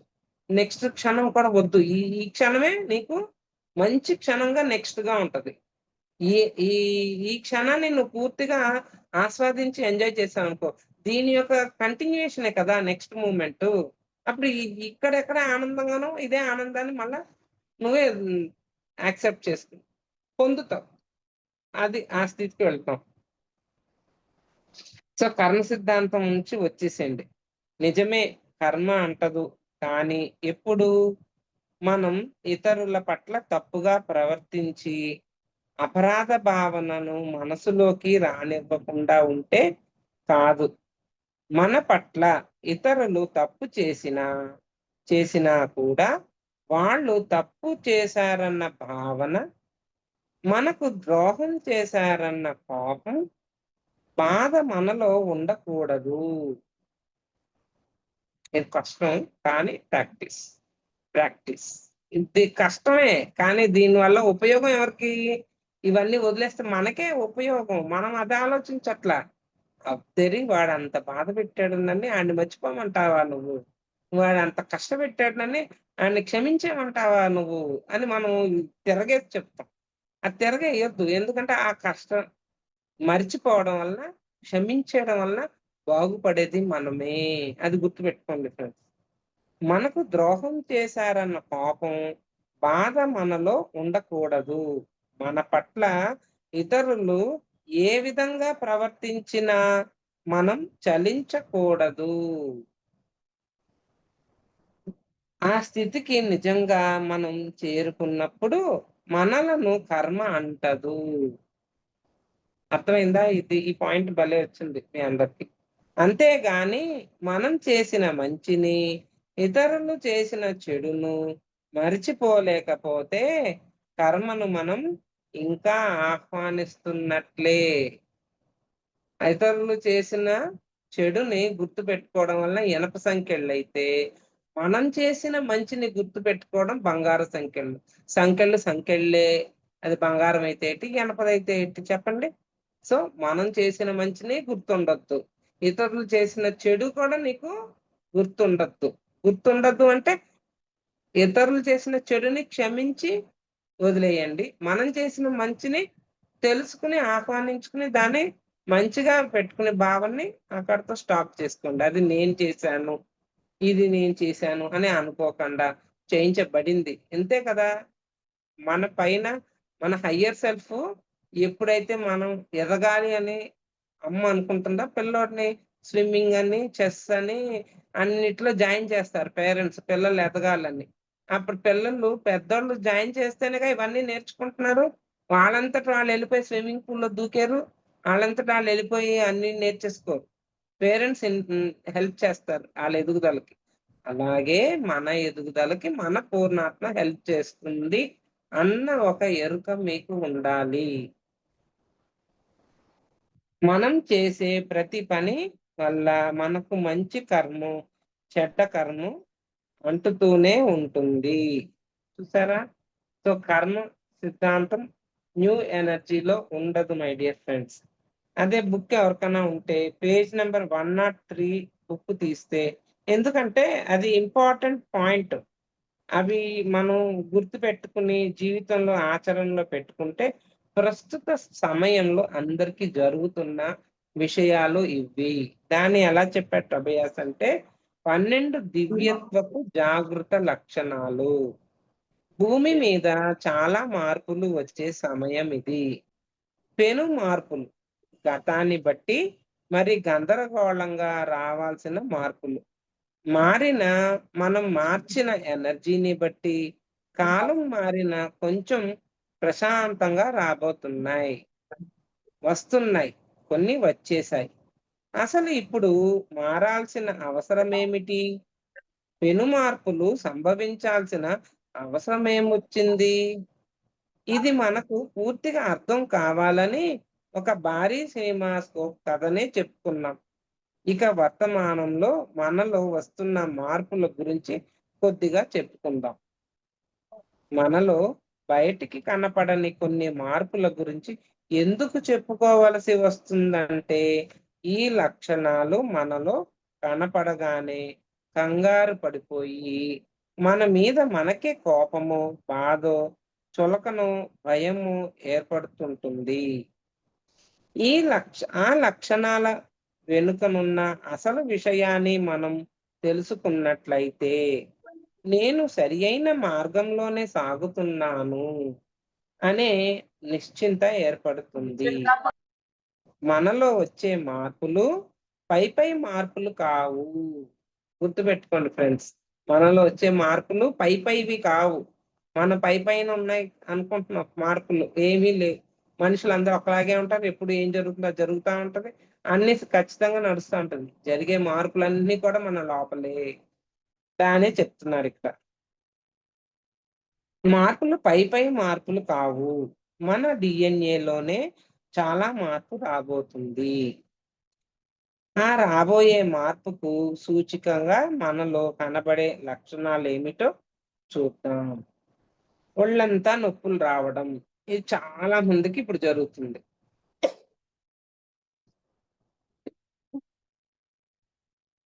సారీ. ఒళ్ళంతా నొప్పులు రావడం. చాలా మందికి ఈ మార్పు జరుగుతుంది. అందరికీ కూడా చాలా విచిత్రంగా ఉంది. ఏం జరుగుతుందో తెలియట్లా. మందులేసుకుంటే తగ్గుతుందా అంటే తగ్గట్లా. మందులేసుకున్నా తగ్గట్లేదు. ఏం చేయాలో తెలియట్లేదురా దేవుడా! అని తల పట్టుకొని కూర్చునే స్థితికి వచ్చేసాం. అదే ధ్యానులకైతే కాస్త కనీసం ధ్యానం అన్నా చేస్తున్నారు. ధ్యానం చెయ్యని వాళ్ళకైతే ఇంకా కన్‌ఫ్యూజన్‌లో ఉన్నారు. మనలో కుండలిని జాగృతమయ్యేటప్పుడు మన డిఎన్ఏలో విపరీతమైన మార్పులు సంభవిస్తాయి. వాటి ఫలితమే మెడ, భుజము, వీపులలో నొప్పులు. ఇవి ఎంతో కాలం ఉండవు. గుర్తుపెట్టుకోండి ఫ్రెండ్స్. కొంతకాలం ఇవి జరుగుతూ ఉంటాయి మన శరీరంలో. ఇది మనం న్యూ ఎనర్జీలోకి ఎంటర్ అయ్యేదాకా జ్ఞానాన్ని తెలుసుకొని దాన్ని ఎప్పుడైతే ఆచరిస్తామో అప్పుడు ఇవన్నీ మనలోంచి తగ్గుతాయన్నమాట. కారణం తెలియకుండానే లోపల చాలా దుఃఖం కలగటం. చూసారా? కారణం ఉండదు. ఎందుకు దుఃఖపడుతున్నామో తెలీదు. కానీ దుఃఖం మనల్ని ఆవహిస్తూ ఉంటది అస్తమానం. దాన్ని ఏంటి అని చెప్తుంటాం. ఈ జన్మని గత జన్మలన్నీ అయినా మన కర్మలను వదిలేస్తున్నాము. కర్మలు ఇప్పుడే కదా కర్మ సిద్ధాంతం చెప్పినాం. ఈ జన్మలోవి, గత జన్మలోవి కర్మ సిద్ధాంతాలను వదిలేసి కర్మ చక్రం దిగేస్తున్నాం ఫ్రెండ్స్ ఇక్కడ. ఈ కారణంగా దుఃఖం కలుగుతుంది. ఇది ఎలా ఉంటుందంటే, ఎన్నో సంవత్సరాల పాటు ఒక ఇంట్లో ఉండి, ఆ ఇంటి నుంచి మరో కొత్త ఇంటికి మారుతున్న మనకు అనుకోండి. కొత్త ఇంటికి మారడం ఎంతో సంతోషంగా ఉంటుందో, పాత ఇంటిని వదిలిపోతూ ఉన్నందుకు అక్కడి జ్ఞాపకాలు, అనుభూతులు, అక్కడి ఎనర్జీ అంతా బాధను కలిగిస్తాయి. ఇది కూడా ఎంతో కాలం ఉండదు. సో, ఇక్కడ ఏమవుతుంది మనకి బాధ కలుగుతుంది. లోపల దుఃఖం కలుగుతుంది. ఎందుకు కలుగుతుంది అంటే, గత జన్మలు, ఈ జన్మల్లో ఉన్న కర్మ చక్రాన్ని మనం దిగేస్తున్నాం గాబట్టి. ఆ దిగేసినప్పుడు ఏమని అనిపిస్తది? మనం చూడండి చెప్పారు కదా! పాత ఇల్లు వదిలి కొత్త ఇంటికి వెళ్ళేటప్పుడు, కొత్త ఇంటికెళ్తున్నామని సంతోషంతో పాటు, పాత ఇంటి జ్ఞాపకాలు, దాని యొక్క అక్కడ ఉన్న అనుభవాలు అవన్నీ కూడా మనం వదిలేస్తున్నాం అన్నమాట. అయ్యో ఇంకా ఉండదా, పాత ఇంటిని వదిలేస్తున్నాం అని బాధ ఉంటది. సో అలాంటి బాధే ఇక్కడ కూడా కలుగుతది అని అంటున్నారు. నిష్కారణంగా ఏడుపు రావటం. పైన చెప్పుకున్న రెండవదాది లాంటిదే ఇది. ఆ కన్నీళ్లను కారిపోనివ్వటమే ఆరోగ్యానికి, మనసుకు మంచిది. ఇది కూడా తాత్కాలికమే. మనసు ఫ్రీ అయిపోవాలనుకోండి, ఏదైతే మనకి బాధ అనిపిస్తుందో దాన్ని మనం వదిలేసుకోవాలి. బయటికి పంపించేయాలన్నమాట. ఉద్యోగంలో హఠాత్తుగా మార్పు. ఇది చాలా సామాన్యమైన లక్షణం. మనం మారే కొద్దీ మన చుట్టుపక్కల కూడా మార్పొస్తుంది. మనకు సరిగ్గా సరిపోయే ఉద్యోగము తో మనకు ఇప్పుడే దొరకలేదని దిగులు పడనవలసిన పని లేదు. ఈ పరిస్థితి కూడా ఎంతో కాలం ఉండదు. మనం మార్పు క్రమంలో ఉన్నాము. మన మనస్తత్వానికి చక్కగా సరిపోయే ఉద్యోగం దొరికే లోపల మనం ఎన్నో ఉద్యోగాలు మారవచ్చు. సో ఇక్కడ ఏంటి, ఉద్యోగంలో హఠాత్తుగా మార్పు అంటే ఈ చేస్తూ ఉన్న ఉద్యోగం, కొంతమంది ఇష్టం లేని ఉద్యోగాలు చేస్తూ ఉంటారు. కొంతమంది ఇష్టమైన ఉద్యోగాలు చేస్తారు. ఏది ఏమైనప్పటికీ న్యూ ఎనర్జీలో మారక ఎనర్జీ మారిపోతూ ఉంటుంది మై డియర్ ఫ్రెండ్స్. ఉన్న స్థితి నుంచి ఉన్నతంగా తయారవుతూ ఉంటాం ధ్యానంలో. ధ్యానం చేయని వాళ్ళు కూడా వాళ్ళ ఆలోచన కొద్దీ వాళ్ళు కూడా కొంత జ్ఞానం ఉంటుంది లోపల. ధ్యానం చేయకపోయినా ఆళ్ళు ఈ క్షణంతో జీవించే వాళ్ళుంటారు. సత్యంతో జీవించే వాళ్ళుంటారు. శాకాహారమే తినేవాళ్ళుంటారు. ఏంటి, ధ్యానం చేయకపోయినా ధ్యానంలోకి రాని వాళ్ళు కూడా కొంతమంది అటువంటి అలవాట్లు చేసుకొని ఉండేవాళ్ళుంటారు. వాళ్ళు పర్ఫెక్ట్‌గా ఉండకపోయినా వాళ్ళ ఆలోచన విధానాల్లో కూడా మార్పు సత్యానికి దగ్గరగా ఉంటూ ఉంటుంది. అటువంటి వాళ్ళకి కూడా ఈ ఉద్యోగాల మార్పనేది అంటే ఎనర్జీ షిఫ్టింగ్ అన్నమాట. సేమ్ ఫ్రీక్వెన్సీ, సేమ్ షిఫ్ట్ ఉన్న శక్తి ఉన్న వాళ్ళ దగ్గర ఉంటాం. ఇది దగ్గర నుంచి వచ్చేసరికి షిఫ్ట్ అయిపోతాం. వేరే ఎనర్జీలోకి మారిపోతాం. అప్పుడేమవుతుంది, ఆ ఉద్యోగం నుంచి వేరే ఉద్యోగం దగ్గరికి మీరు మార్చబడతారు. ఇది ఎవరు మార్చరు. మనకు మనమే, మన ఎనర్జీయే అబ్బా! ఇది సెట్ అవ్వట్లేదే, నా ఆలోచనలకి అతనికి సెట్ అవ్వట్లేదు. వెంటనే వేరే చోటకి మన ఆలోచనకి తగ్గ వాళ్ళే కనెక్ట్ అవుతారు. అర్థమైందా? భయపడక్కర్లేదు. ఇది కూడా ఎంతో కాలం ఉండదు. మనకి అవగాహన, అనుభూతి అవగతం అయిపోతూ ఉంటుంది. అది గుర్తుపెట్టుకోండి. భయపడద్దు దేనికి కూడా. కుటుంబ అనుబంధాలను దూరంగా, ఇది కూడా అంతే. 10 మందిలో ఉంటాం గానీ ఒంటరితనం ఫీల్ అవుతాం. ఇంతకుముందు కు ఉమ్మడి కుటుంబాలుండేవి. ఇప్పుడు లేవు. ఇప్పుడంతా న్యూక్లియస్ ఫ్యామిలీ. తల్లి, తండ్రి, పిల్లలిద్దరు. ఆళ్ళు స్కూలుకెళ్తారు, ఈళ్ళు ఆఫీసులకెళ్ళిపోతారు. ఇప్పుడు రాను రాను ఇద్దరు పిల్లలే, ఒక పిల్లలే. ఇంక ముందు ముందు పెళ్లి కూడా జరుగుతుందో లేదో. ఎందుకంటే మహాతరంలో సన్ని చాటిని చెప్పేసాడు. పెళ్ళిళ్ళు అంటూ ఏమి ఉండవు ఇంకా రాను రానని. సో, ఈ మొత్తం చాలా మార్పు భూమి మీదకి రాబోతుంది. గత కర్మ కారణంగా మనం మన ఐహిక కుటుంబానికి ముడిపడి ఉన్నాం. ఈ కర్మ చక్రాన్ని వదిలి మనం యువతలికి వచ్చేసినప్పుడు పాత బాంధవ్యాలు, బంధుత్వాలు, పాత బంధుత్వాల సంకెళ్ళు మనల్ని వదిలిపోతాయి. మన కుటుంబ సభ్యుల నుంచి, స్నేహ బంధం నుంచి దూరమైనట్లుగా అనిపిస్తుంది.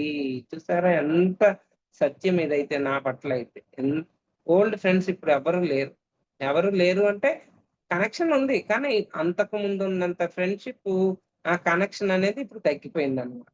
ఇంతకుముందు రోజు మాట్లాడుకునేవాళ్ళం. తర్వాత వారానికి మాట్లాడుకునేవాళ్ళం. తర్వాత కనీసం ఓ 15 రోజులకి ఇప్పుడు అది కూడా లేదు. నెలకొకసారి లేతే ఎప్పుడో ఏదన్నా ఫంక్షన్స్ వచ్చినప్పుడు పిలుపులకంతే.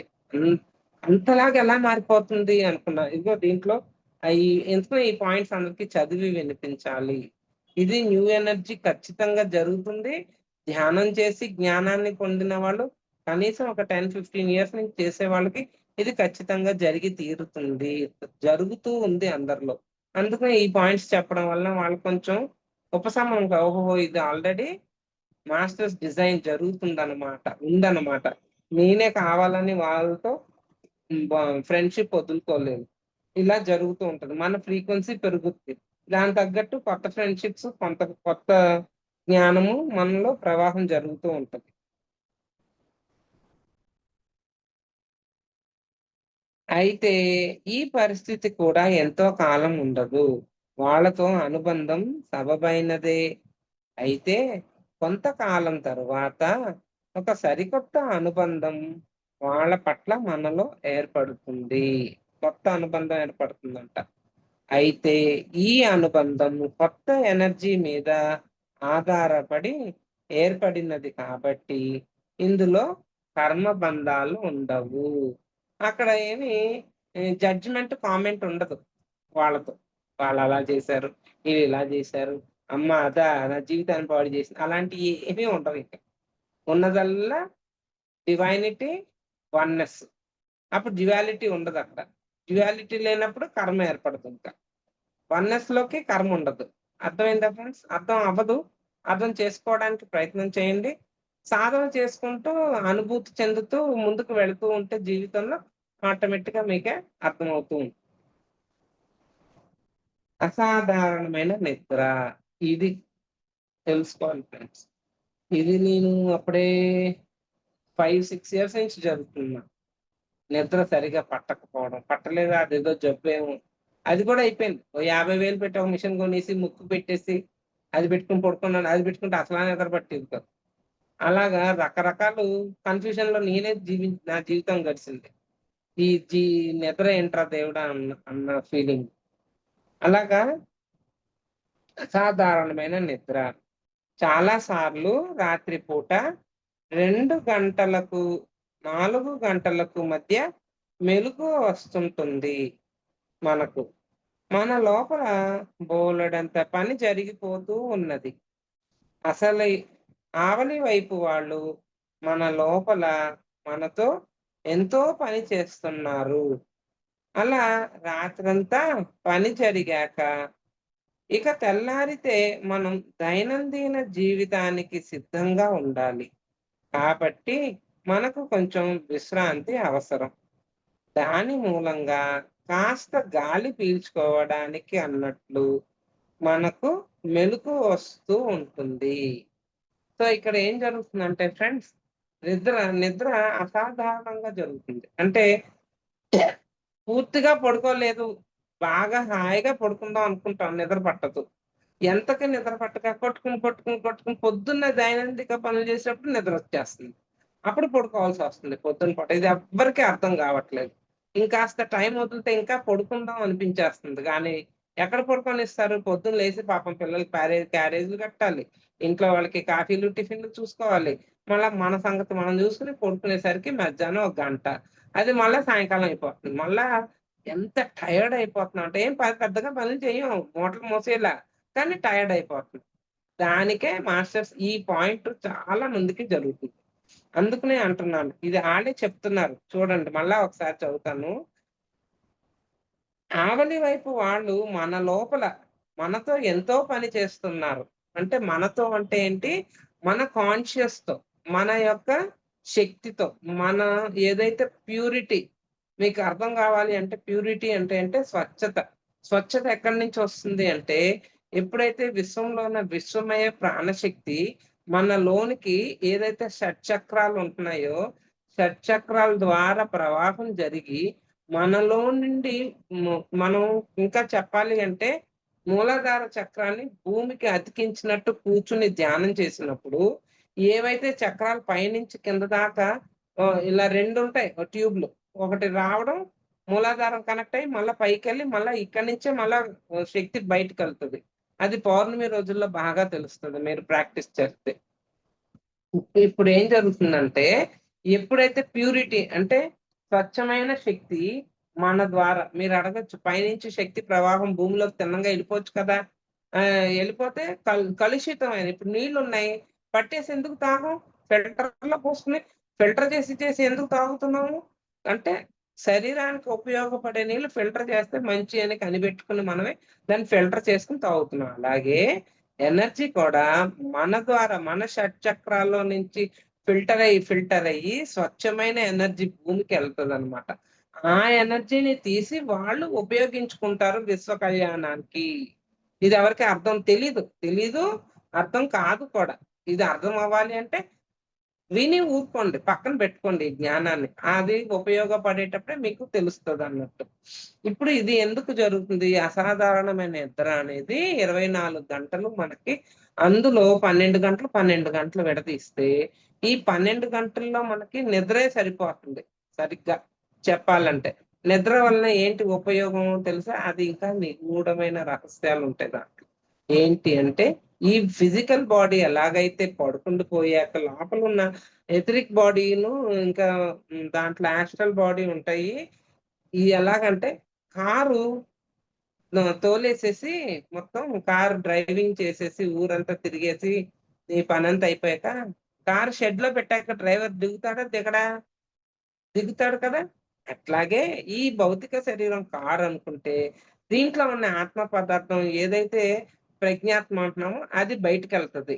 అది ఈ షెడ్‌లో పెట్టేస్తది. రాత్రి మంచం మీద పడుకోబెట్టేసి, ఇందులో ఉన్న డ్రైవర్ బయటికెళ్తాడు. ఎక్కడికెళ్తాడు? ప్రజ్ఞాత్మ దగ్గరికెళ్తాడు. పూర్ణాత్మ స్థితికెళ్తాడు అక్కడికి. అక్కడికి వెళ్ళి నువ్వు ఏమేమి చెయ్యాలి? సత్యాన్ని తెలుసుకోవాలంటే ఎలాగ ప్రవర్తించాలి? అన్ని మార్గాలు మళ్ళా పైకెళ్ళి మళ్ళా అన్ని క్లాసులు విని కిందకొచ్చి మాయలో అన్నీ మర్చిపోతాం. మళ్ళా పొద్దున్న రాత్రి ఏదో కలొచ్చింది ఇలాగా అన్నీ నీకు గైడెన్స్ అవన్నీ. అది మర్చిపోతాం. ఆ గైడెన్స్ ఇస్తున్నారు పైన. ప్రతి వాళ్ళకి ఈ బుర్రని ఇంతకు ముందు ఏం జరిగింది అంటే 3 మన్వంతరాలు భూమిని నీటిలో ముంచెత్తారు. అంటే ఒకానొక స్థితికొచ్చాక అన్ని ముంచేయడం ఇంకేం దాని నెక్స్ట్ లేదు ఏమి లేదు లెవెల్. ముంచేసి మళ్ళా ఫస్ట్ నుంచి మొదలెట్టేవారు. ఈసారి సప్తఋషులు గాని, ఇతర ఉన్నత గ్రహ వాసులు గాని ఎవరైనా ఎర్త్ అసెన్షన్ ఇలా కాదు, ముంచకండా, ఈసారి భూమిని నీటిలో ముంచకండా, దాని మీద నివసించే జీవుల ద్వారానే అసెండ్ అయ్యేలాగా ఇప్పుడు ప్రయత్నం చేస్తున్నారు ఫస్ట్ టైమ్ ఇది. అందుకనే న్యూ ఎనర్జీ ఇప్పుడొచ్చింది. ఇంతకు ముందు లేదు. రామాయణం, మహాభారతం, భాగవతాలు ఇవన్నీ చదివాం మనం నేర్చుకున్నాం జ్ఞానాన్ని. న్యూ ఎనర్జీ అని కొత్త శక్తి ఇంతకుముందు ఎన్నడూ భూమి మీద రాలేదు. ప్రవాహం లేదు. ఇప్పుడే స్టార్ట్ అవుతుంది. మళ్ళా చేస్తున్నారు. ఈ జ్ఞానం మన దాకా ఎందుకు అందించారు అంటే, మనమే కాబోయే న్యూ ఎనర్జీ మాస్టర్స్, టీచర్స్ అన్నమాట. వచ్చే రాబోయే జనరేషన్స్‌కి మనం జ్ఞానాన్ని అందించాలి. ఈ ఎనర్జీని అందరికి తెలియజేయాలి. తెలియజేయాలి గాబట్టే మనం ధ్యానులుగా ఎవరమైతే ఉన్నామో ముందుకి ఈ శక్తిని మనం అర్థం చేసుకుంటూ ముందుకు నడిపిస్తున్నామో, వీళ్ళకి చెప్పబడింది ఇప్పుడు ఈ న్యూ ఎనర్జీ అనేది. ఇది కూడా మళ్ళా ధ్యానుల్లో అందరూ న్యూ ఎనర్జీ చదవరు. కొంతమంది దీనికి ఎవరు ఇప్పుడు పెళ్ళంటే అందరూ అన్నం వడ్డించారు, అందరూ తాళి కట్టారు, అందరూ పంతుల్లయిపోరు. అక్కడ ఒక పంతులు, ఒక పెళ్ళికొడుకు, అక్కడ భోజనాలకి ఒక సెక్షను, మామూలు కుర్చీలేసే సెక్షన్ వేరే ఉంటది. ఎంటర్‌టైన్‌మెంట్ ఇచ్చే సెక్షన్ వేరుంటది. పెళ్లి చేయించే పంతుళ్ళు ఐదుగురో, ఏడుగురో ఉంటారు. ఆళ్ళ సెక్షన్ వేరుంటది. అలాగే ఎన్నో సెక్షన్‌లుంటాయి ఒక పెళ్ళంటే. అలాగే ఈ విశ్వ కళ్యాణం జరుగుతుంది. పెళ్లి జరుగుతుంది ఇక్కడ విశ్వానికి. ఈ పెళ్లి సమయంలో ఎర్త్ అసెన్షన్‌కి ఒక్కొక్కళ్ళకి ఒక్కొక్క సెక్షన్ ఇవ్వబడింది. ఈ న్యూ ఎనర్జీ ఎవరెవరైతే క్లాసులు వింటున్నారో వీళ్ళల్లో కొంతమంది మాస్టర్సు తయారయ్యి ముందుకొస్తారు. వాళ్ళు న్యూ ఎనర్జీని నేర్చుకుని, తెలుసుకొని ఇతరులకి పంచడానికి సిద్ధంగా ఉంటారు. ఇప్పుడు నేను ఎలాగ మీకు పంచుతున్నాను. నన్ను ఎవరేది క్లాస్ అడిగినా న్యూ ఎనర్జీయే చెప్తానంటాను. ఎందుకంటే ఈ ప్రస్తుత సమయం రేపు ఇంగ్లీష్ ఎగ్జామ్ అయితే ఇవాళ ఇంగ్లీష్ చదువుతారా? మ్యాథ్స్ చదువుతారా? చెప్పండి. రేపు ఇంగ్లీషు. ఇవాళ నేను మ్యాథ్స్ చదువుతానంటే ఏమన్నా ఉందా దానికి అర్థం? అర్థం పర్థం లేదు. రేపు ఏం ఎగ్జామో ఇవాళ అది చదువుతాం. సో ఇప్పుడేం జరుగుతుంది భూమి మీద? ఇది జరుగుతుంది. మార్పు జరుగుతుంది. ఈ మార్పులో నీకేమేం జరుగుతున్నాయి లోపల అర్థం చేసుకున్నావనుకో ఈజీ అవుతది. సతమతం అవ్వవు నువ్వు. కన్‌ఫ్యూజన్‌లోకి వెళ్ళవు. ఓహ్! అందులో చెప్పేసారు కదా! ఇదంతే నిద్ర. అడ్జస్ట్ చేసుకో. నీకెలా వీలవుతదో అలా అడ్జస్ట్ చేసుకుంటూ జీవితాన్ని కొంతకాలమే ఇది కూడా అలా ఇదే కంటిన్యూయేషన్ ఉంటది. దీంట్లో మార్పుండదు అనేదేం కాదు. కొంతకాలం ఉంటది. మార్చుకోవడానికి నీ శరీరాన్ని నీ ద్వారా, నీ ఎనర్జీ ద్వారా వర్క్ జరుగుతుంది. అది గుర్తించు. ఇది ఎవరికీ చెప్పుకుంటే అర్థం కాదివి. నా ద్వారా వర్కులు జరుగుతున్నాయండి అని అన్నావనుకో, ఆహా! ఇంకేమన్నా చెప్పు అని అంటారు ఇంట్లో వాళ్ళు అర్థం కానోళ్ళు. ఇంకేమైనా అంత గొప్పదానివా నువ్వు అని మొదలెడతారు. మనం గొప్ప ఇక్కడ ద్వంద్వత్వం ఉన్నంత వరకు నీకు డ్యుయాలిటీ ఉన్నంత వరకు వాళ్ళు అలాగే మాట్లాడతారు. మనమే ఇంకా డ్యుయాలిటీలోంచి వన్నెస్‌కి రాలేకపోతున్నాం. ఏమీ తెలియని వాళ్ళు ఎలా వస్తారు? వాళ్ళు అలాగే మాట్లాడతారు. ఆ మాటల్ని పట్టించుకోకండి. మానము, అవమానము మధురమే మన గురువుగారు మనకి నేర్పించారు. సో, ఎవరు ఏదన్నా అనుకోనివ్వుగాక. మనం ధ్యానం చేద్దాం. మన వర్క్ ఏంటో మనం తెలుసుకొని కామ్‌గా అంటే మౌనంగా ఉందాము. జరగవలసింది జరుగుతూ ఉంటది అనేవాళ్ళు అంటూ ఉంటారు, తెలుసుకున్నారు. వాళ్ళందరూ తెలియని పిల్లలు కొంతకాలం పైకి వాళ్ళకే అబ్బాయి వీళ్ళు ఇంత చేశారా అని అనుకునే స్థితికి వాళ్ళే తెలుసుకుంటారు. మనల్ని చూసి వాళ్ళు మార్పు చెందుతారు. అలాగా రాత్రులు మనకి రాత్రంతా పని జరిగాక ఇక తెల్లారితే మనం దైనందిన జీవితానికి సిద్ధంగా ఉండాలి కాబట్టి మనకు కొంచెం విశ్రాంతి అవసరం. అంటే ఏంటి విశ్రాంతి అవసరం అంటే ఏంటి? కొంచెం పడుకోనిస్తారు. మామూలుగా అయితే పడుకోనివ్వరు. మనం మెలకువగా ఉన్నప్పుడు ఏ ఎనర్జీనైతే రిలీజ్ చేస్తున్నామో, ఆ ఎనర్జీని వాళ్ళు వాడుకుంటున్నారు అని చెప్తున్నారనమాట. కొంచెం టైం మనం పొద్దున్న లేసి పనులు చేసుకోవాలి కాబట్టి కొంచెం విశ్రాంతి ఇస్తున్నారట. ఆళ్ళు చెప్పడం చూడండి. నాకక్కడే మండిపోతా ఉంటది. కోపం వస్తా ఉంటది. ఇంట్లో పనులవ్వవు, ఇక్కడ బయట పనులవ్వవు, ఎక్కడికెళ్ళనివ్వరు. ఎందుకంటే వాళ్ళ ఆలోచన ఏంటి? యూనివర్సల్ వర్క్ ఇది ముఖ్యం. నీ ఇంటి పనులు ముఖ్యం గాదు. ముందు ఈ పని చూడు అని అంటున్నారు వాళ్ళు. అంటే మనము డిసైడ్ అయిపోయి, సరెండర్ అయిపోయి ఉన్నాం మై డియర్ ఫ్రెండ్స్. మనకి తెలుసు విశ్వ కళ్యాణం ముఖ్యము. ఇంటి పనులు ఇవాళ కాకపోతే రేపన్నా చేసుకోవచ్చు. రేపు కాకపోతే ఎల్లుండి. ఒకవేళ జరగకపోతే జరిపించుతున్నారు వాళ్ళు. కొన్ని కొన్ని పనులు ఆళ్ళే చేసి పెట్టేస్తున్నారు మనకి. యాక్సెప్ట్ చేసి మనం వాళ్ళకి చెప్తే చాలు. చక్కగా జరగాల్సిన సమయంలో జరిగిపోతుంది. ఓ ఫోన్ నొక్కితే ఏది ఏది అవసరమో నీకు ఇంటికి అన్నీ వచ్చి ఇంట్లో పడుతున్నాయి. అది ఇంతకు ముందుందా? ఆ సిట్యుయేషన్ లేదు. ఇప్పుడు ఎందుకొచ్చింది? ఇలాంటి పనులు చేసేవాళ్ళకి ఇంకా ఫాస్ట్‌గా జరుగుతున్నాయి అవి. ఇట్లా ఒక నొక్కితే ఆళ్ళొచ్చి కూర్చుంటున్నారు. ఏమన్నా వస్తువు లేకపోతే నాకిది కావాలి అని ఫోన్ చేస్తే వెంటనే వచ్చేస్తున్నాయి. ఈ మొత్తం అమెజాన్‌లో రానివి అంటూ ఏమి లేవు. నువ్వు అమెజాన్‌లో అన్నీ ఆర్డర్‌లు పెట్టేసుకోవచ్చు. ఎక్కడికి ఎళ్ళక్కర్లా. కానీ ఇంట్లో కూర్చొని ఏం చేయాలి అనేది కొంతమందికి తెలీదు. మనలాంటోళ్ళకి టైం సరిపోవట్లేదు. అసలు సమయమే ఇదయ్యాక అది, అదయ్యాక టెన్షన్ ఏం లేదు. హ్యాపీగా ఉందసలు. క్లాసులు జరుగుతుంటే ఎక్కువ హ్యాపీనెస్ వస్తుంది. కానీ సమయానికి రెడీ అయ్యి కూర్చోవాలక్కడ. సమయాన్ని కేటాయించుకోవాలి. అదే కొంచెం ఇబ్బందిగా ఉంది. ఆ సమయాన్ని కేటాయించేసుకుంటున్నాం. ఎలాగా అలాగా సెట్ చేసేస్తున్నాం. అది మట్టుకు అంత ఇబ్బంది భౌతికపరమైన పనుల్లో పడిపోయి, కష్టాలు పడిపోయి అలాగేమి లేదు. చాలా హ్యాపీగా, సజావుగా సాగుతుంది. అంటే ప్లాన్ చేసుకోనివ్వరు. ఇక్కడ ఏమీ లేదు. అప్పటికప్పుడే, ఇప్పటికిప్పుడే మేడం ఇప్పుడే చెప్పారు 11-12. ఇప్పటికిప్పుడే ఓకే. అంతే. దాని ముందు నుంచి ప్లాన్ లేదు నాకు. హాఫ్ అన్ అవర్ క్లాసే అనుకున్నాం. కానీ అలా జరిపిస్తారన్న విషయం నాకు అర్థమైంది. అందుకని అన్నిటికి ఓకే. ఏది జరిగినా ఓకే అని అంటూ ఉంటాను. దాని మూలంగా కాస్త గాలి పీల్చుకోవడానికి అన్నట్లు మనకు మెలుకువ వస్తూ ఉంటుంది. కంగారు పడనవసరం లేదు. మళ్ళీ తిరిగి నిద్ర పట్టకపోతే అలాగే మంచం మీద పడుకుని మనుషుల గురించి, సమస్యల గురించి ఆలోచిస్తూ దిగులు పడే కంటే హాయిగా లేచి ఏదో ఒక పని చేసుకోవడం మంచిది. ఈ పరిస్థితి కూడా కొంతకాలానికి పోతుంది. ఇది మేము ఇప్పటినుంచో చేస్తున్నాం. మాకు రాత్రులు నిద్ర పట్టకపోతే చక్కగా లేసి టీవీ చూడడం. ఎప్పుడన్నా ఒక్కొక్కసారి టీవీ చూసేవాళ్ళం. చాలా చిరాకొచ్చేసి టీవీ చూడబుద్ధి కావట్లే. అలానే లేసిపోయి అల్మారా సర్దుకుంటున్నాం అర్ధరాత్రి 11కి, 12కి. లేపోతే కొన్ని బుక్స్ చదువుకుంటాం. నచ్చట్లేదు. ఏం చేయాలో తెలియట్లేదు. అప్పుడేమన్నారు మాస్టర్సు, మీరేం పనైతే చేయాలి. అప్పుడు లిస్ట్ రాసుకుంటున్నాం వెచ్చాల లిస్టు. రాత్రి పూట పొద్దునకేం కావాలి. అప్పుడే ఖాళీ ఉంటుంది. అస్సలు ఖాళీ ఉండడం కాదు. నిద్ర ఉండట్లే. నిద్ర పట్టట్లా. నువ్వు అటు దొర్లి, ఇటు దొర్లి టైమంతా వేస్ట్ చేసుకోవడం ఎందుకు? లేసి శుభ్రంగా చక్కగా పనులు చేసుకోండి అని మాస్టర్‌లే చెప్పేసారు. ఒక ఫ్రెండ్ ఉంది. ఆ ఫ్రెండ్ టైలరు. అది అర్ధరాత్రి కూర్చొని కుడుతది బట్టలు. దానికి నిద్ర ఉండదు మాకు. న్యూ ఎనర్జీ మనుషులని అర్థమైపోయింది. అర్థమైపోయి ఏం చేస్తాం, అప్పుడు మెలకువగా ఎవరైనా ఉంటే వాళ్ళకి క్లాసులు చెప్తాం. ఎవరికుంటాయి చెప్పండి అప్పుడు? ఎవరు మెలకువగా ఉంటారు అర్ధరాత్రులు? అమెరికా. అమెరికా వాళ్ళు ఎంతమంది కనెక్ట్ అయిపోయారో నాకు ఈ ఆన్‌లైన్‌లో క్లాసులు స్టార్ట్ అయ్యాక. వాళ్ళందరూ ఇంకా అర్ధరాత్రి క్లాసులు వాళ్ళకి. ఆళ్ళు చెప్తూనే కూర్చోండి. ఇంక అర్థమైందా ఇప్పుడు మనకి? నిద్రతో సంబంధం లేదు. ఆకలితో సంబంధం కానీ ఆకలేస్తది తినకపోతే ఫీలింగ్ అయ్యో! తినలేదు. నీరసం మనమే తెచ్చేసుకుంటూ ఉంటాం. అయన్నీ వద్దు. పక్కన పెట్టేయండి. నీరసం రాదు, ఏమీ రాదు. అనారోగ్యాలు వచ్చేస్తాయి. శరీరానికి మనకు రావు. ఈ శరీరానికి అయి ఎందుకొస్తున్నాయంటే తిళ్ళులో శక్తి లేదు. అనారోగ్యాన్ని పెంచే శక్తే ఉన్నాయి ఆ తిండిలో. అయి తినడం వల్లనే ఈ అనారోగ్యాలు. అది తినడం మానేసి ధ్యానం చేసుకొని చక్కగా డ్రై ఫ్రూట్స్ మంచి నాణ్యమైన ఫుడ్‌ని తిన్నామనుకోండి అసలు ఈ గోలే ఉండదు మనకి. అన్నీ తెలుసు కానీ నోటికి ఏమన్నా పెట్టకపోతే ఊరుకోదుగా. అది తినాలి, ఇది తినాలి. కాసేపు అవ్వంగానే అయ్యో!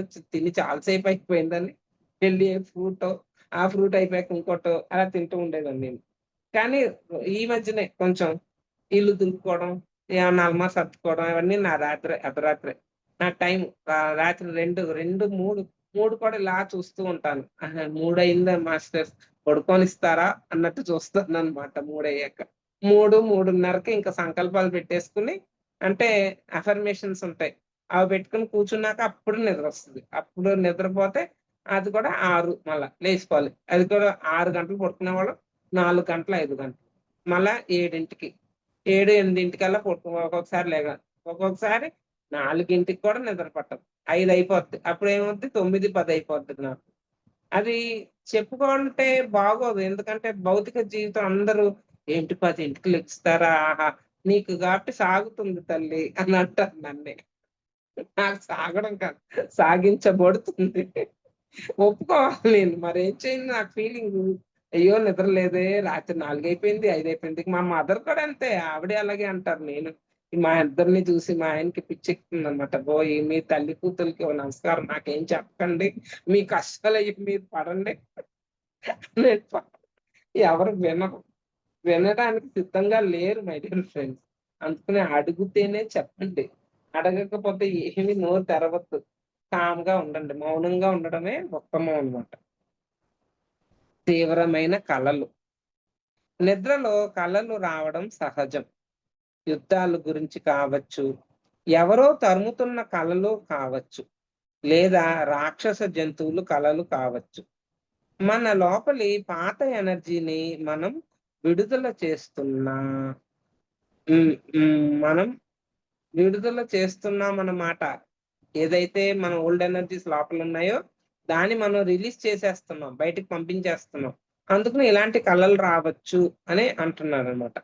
గతం తాలూకు ఆ ఎనర్జీలు తరచు యుద్ధాలుగాను, పారిపోతున్నట్లుగాను కనపడుతుంటూ ఉంటుంది. సింబాలిక్‌గా. ఈ పరిస్థితి కూడా ఎంతో కాలము ఉండదు. సో, కలలు కూడా డిఫరెంట్‌గా ఉంటాయి. My dear friends. ధ్యానం చేయకముందు, ధ్యానం చేశాకే కలలు మారిపోతాయి. ధ్యానం చేశాక ఇప్పుడు ఇంకా న్యూ ఎనర్జీలోకి ఎంటర్ అయ్యేసరికి వేరే కలలు అసలు గుర్తుకు కూడా ఉండట్లా. గుర్తున్న ఏదో జరిగింది. కొంచెం ఒకప్పుడైతే ప్రతీదీ గుర్తుండేది కల. అంటే ఏదో మెసేజ్ ఇచ్చారు అని అర్థమైపోయేది మాకు. ఇప్పుడు అసలు ఏమీ గుర్తుండట్ల. అసలు కలొచ్చిందా లేదో కూడా డౌటొచ్చేస్తుంది. ఎందుకు డౌట్ పడుకుంటేనేగా కల రావడానికి. పడుకోంగా. అందుకనే. భౌతిక గందరగోళం. ఇది అందరికీ ఉంది. భౌతికంగా గందరగోళాలు చాలా మందికి. ఒక్కోసారి మన కళ్ళ కింద నేల లేనట్లు అనిపిస్తుంది. అంటే కా కాళ్ళ కింద, కళ్ళ కింద కాదు. కాళ్ళ కింద మన లెగ్స్ కింద భూమి ఏమీ లేదేమో ఉత్తినే గాలిలో నడుస్తున్నట్టు అనిపిస్తదట. గమనించుకోండి. మనం ఎక్కడ నిలబడి ఉన్నామో అర్థం కాని సమస్య మనల్ని వేధిస్తూ ఉంటుంది. 2 కాళ్ళను నేల మీద ఆంచలేకపోతున్న అనుభూతి. లేదా 2 ప్రపంచాల మధ్య నడుస్తున్న అనుభూతి. శరీరం భూమిని తాకుతున్నా ఆ స్పర్శ తెలీదు. స్పృహ ఆత్మలో అంటే చైతన్యంలో ఉంటుంది కదా! అదేమో అప్పుడప్పుడు వేరే ఫ్రీక్వెన్సీకి వెళ్ళిపోతూ ఉంటుంది. ఆ అలసంఖ్య గురించి మనకు పూర్తి అవగాహన ఏర్పడలేదు. కాబట్టి మనకు ప్రధానంగా శరీర స్పృహలో ఉండటం అలవాటు కాబట్టి భౌతిక పాదాలతో స్పర్శ తెలియకపోయేసరికి కంగారు పడిపోతాము. ఇది నాకు జరుగుతుంది. అంటే అదేదో షుగర్ వలనో, అది వలనో అంటున్నారు కానీ నిజంగా పాదాలు నాకు స్పర్శ దొరకట్ల. కాళ్ళ కింద అదేదో తిమ్మిర్లుగా ఉంటున్నాయి. ఏ డాక్టర్ దగ్గరికెళ్లి చెప్పు. ఎన్ని డాక్టర్లు తిరుగుతున్నానో మీకే అర్థం కాదు. ఏంటి ఆ ఒక్క కాళ్ళ ప్రాబ్లమ్‌కే. అది తిమ్మిర్లుగా ఉన్నాయి. షుగర్ వలన సైడ్ ఎఫెక్ట్ అని కొంతమంది అక్కడ నర్వస్ సిస్టమ్ బ్లడ్ సర్క్యులేషన్ ఎళ్ళట్లే. ఆళ్ళు సైంటిఫిక్‌గా బోలెడు కారణాలు చెప్తారు. కానీ ఈ బుక్‌లో రాసింది ఇది చదివాక నాకు చాలా క్లారిటీ క్లారిటీ అన్నమాట. ఓహ్! అసలు కాళ్ళెందుకు తీసేస్తారేమో అన్నంత ఫీలింగ్ ఉంటది నాకు. అసలు బ్లడ్ బ్లాక్‌గా అయిపోయేవి. ఏయో డిఫరెంట్ గా ఉంటాయి. కాళ్ళు వాపులు వచ్చేస్తాయి. ఏంటో జరుగుతూ ఉంటది. దానికి ఈ కన్‌ఫ్యూజన్ అంతా ఇది చదివాక ఓహ్! ఇది నాకు ఉంది కదా! ఓకే. మాస్టర్స్‌ని ఎప్పుడైతే సరెండర్ అయిపోయి, మాస్టర్స్ అండర్‌లో మనం ఎప్పుడైతే ఉంటున్నామో, అన్నీ వాళ్ళు చేయించిస్తున్నారు అని నాకు అర్థమైపోయింది. అలాగని చెప్పి 100% కూర్చొని కొన్ని చోట్ల నడవలేము. కొన్ని చోట్లకి వెళ్ళలేము. ఈ కాళ్ళేసుకొని. చెప్పులు లేనిదే నడవలేము. సో, కొన్ని జాగ్రత్తలు తీసుకోవాల్సిందే మనం. తప్పదు. ఎందుకంటే న్యూ ఎనర్జీలోకి ఎంటర్ అయిపోయాక ఎవరిని తప్పు పట్టక్కర్ల. మనం ఎలాగా ఉంటే మనకి బావుంటదో అలాగా మనల్ని మనం తయారు చేసుకుంటూ ఉండాలి. మనకు ప్రధానంగా శరీర స్పృహలో ఉండటం అలవాటు. కాబట్టి భౌతిక పాదాలతో స్పర్శ తేలిక తెలియకపోయేసరికి కంగారు పడిపోతాము. తన చైతన్యం న్యూ ఎనర్జీలోకి అడుగు పెడుతుంటే మన శరీరం వెనకబడుతుందన్నమాట. మనమేమో ఆలోచనలో న్యూ ఎనర్జీలోకి వెళ్ళిపోతున్నాం. శరీరం ఏంటి వెనకబడిపోతుంది. ఓల్డ్ ఎనర్జీలోకి కనెక్ట్ అయిపోయి ఉంది కాబట్టి అందుకనే అలా జరుగుతుంది అని అంటారు. న్యూ ఎనర్జీని మనలో స్థిరపరుచుకోవటం కోసం ప్రకృతిలో ఎక్కువగా గడపాలి.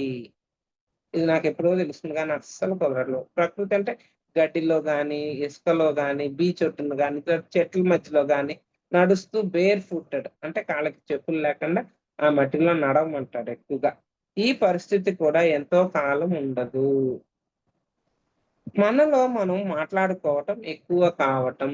ఇది కూడా చాలా మందికి జరుగుతుంది. ఇది ఎప్పుడో నా నా మా పిల్లలు చిన్నప్పుడే జరిగింది. అంటే ఓ 15 ఇయర్స్ బ్యాకు ఏం జరిగిందంటే, వాడికి వాడే మాట్లాడుకుంటూ ఉండేవాడు మా అబ్బాయి. నేను ఏంటి ఏం జరుగుతుందిరా అంటే, "ఏం లేదులే" అనేవాడు. అది నాకు ఈ మధ్య కాలంలో అర్థమైంది. 5 ఇయర్స్ బ్యాక్ నుంచి అర్థమైంది. ఓకే. మనలో మనం ఎక్కువ మాట్లాడుకుంటూ ఉంటాము. అంటే మన సోల్‌తో కనెక్ట్ అయిపోయి మన ప్రజ్ఞాత్మ బయటకొచ్చేసి మాట్లాడుతా ఉంటది. అదేని భయపడిపోక్కర్లేదు. అదే వేరు, ఇది వేరు కాదు. 2 ఒకటే కనెక్ట్ అయిపోతాం మనం. తరచూ మనతో మనమే మాట్లాడుకోవటం ఎక్కువవుతుందని గమనిస్తాము. అరగంట నుంచి మనలో మనమే తెగ వాగేసుకుంటున్నామని అన్ ఉన్నట్లుండి మనకు అర్థమవుతూ ఉంటుంది. మన లోపల ఒక సరికొత్త కమ్యూనికేషన్ లెవెల్ ఏర్పడుతుంది. ఆత్మ సంభాషణ అనేది వీళ్ళల్లో తేలే ముందు తర్వాతపు పర్ అంటే ఆత్మ సంభాషణ అనేది నీళ్ళల్లో తేలే మంచు పర్వతపు అగ్రభాగం లాంటిది.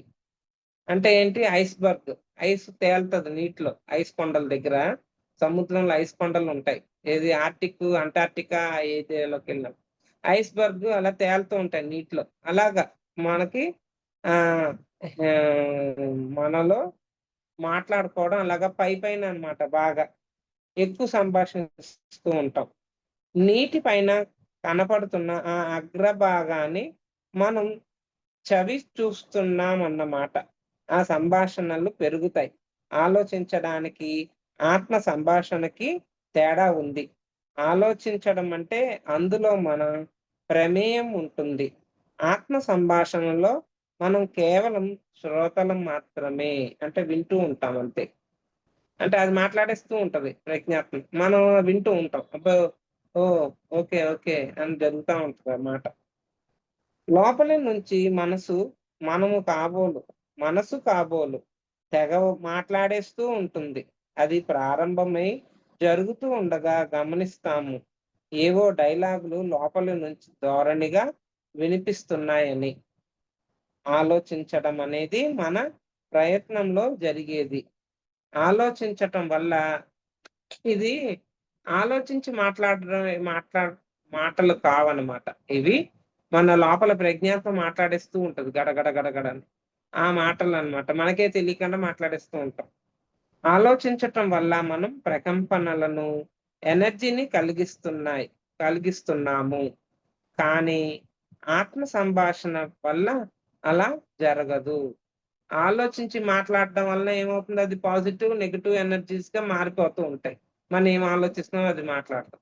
ఇది ఆత్మ సంభాషణ అలా కాదు. దానికి ఎటువంటి కర్మ పాజిటివ్, నెగెటివ్‌లు ఏమి ఉండదు. అది అలా నడుస్తూ ఉంటది. సంభాషణ అన్నమాట. ఇవి ఇంతకంతకు స్పష్టమవుతూ మరింత అవగాహనను కలిగిస్తాయి. మనకు పిచ్చి పడుతుందేమోనని కంగారు అవసరం లేదు. పిచ్చి పట్టడం లేదు. న్యూ ఎనర్జీలోకి అడుగు వేస్తున్న వాళ్ళం మనం.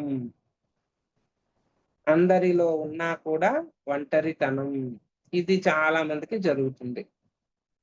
ఎంతమంది మధ్య ఉన్నా అందరికీ దూరంగా ఒంటరిగా ఉన్న భావన మనకు కలగవచ్చు. గుంపుల నుంచి దూరంగా పారిపోదాం అని అనిపించవచ్చు. మనం పవిత్రమైన ఒంటరి మార్గంలో నడుస్తున్నాము. ఒంటరి మార్గం ఎటువంటిది? పవిత్రమైనది.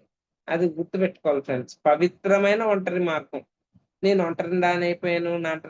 నలుగురు ఉంటారు కానీ మన భావాలు ఎవరు ఒప్పుకోరు.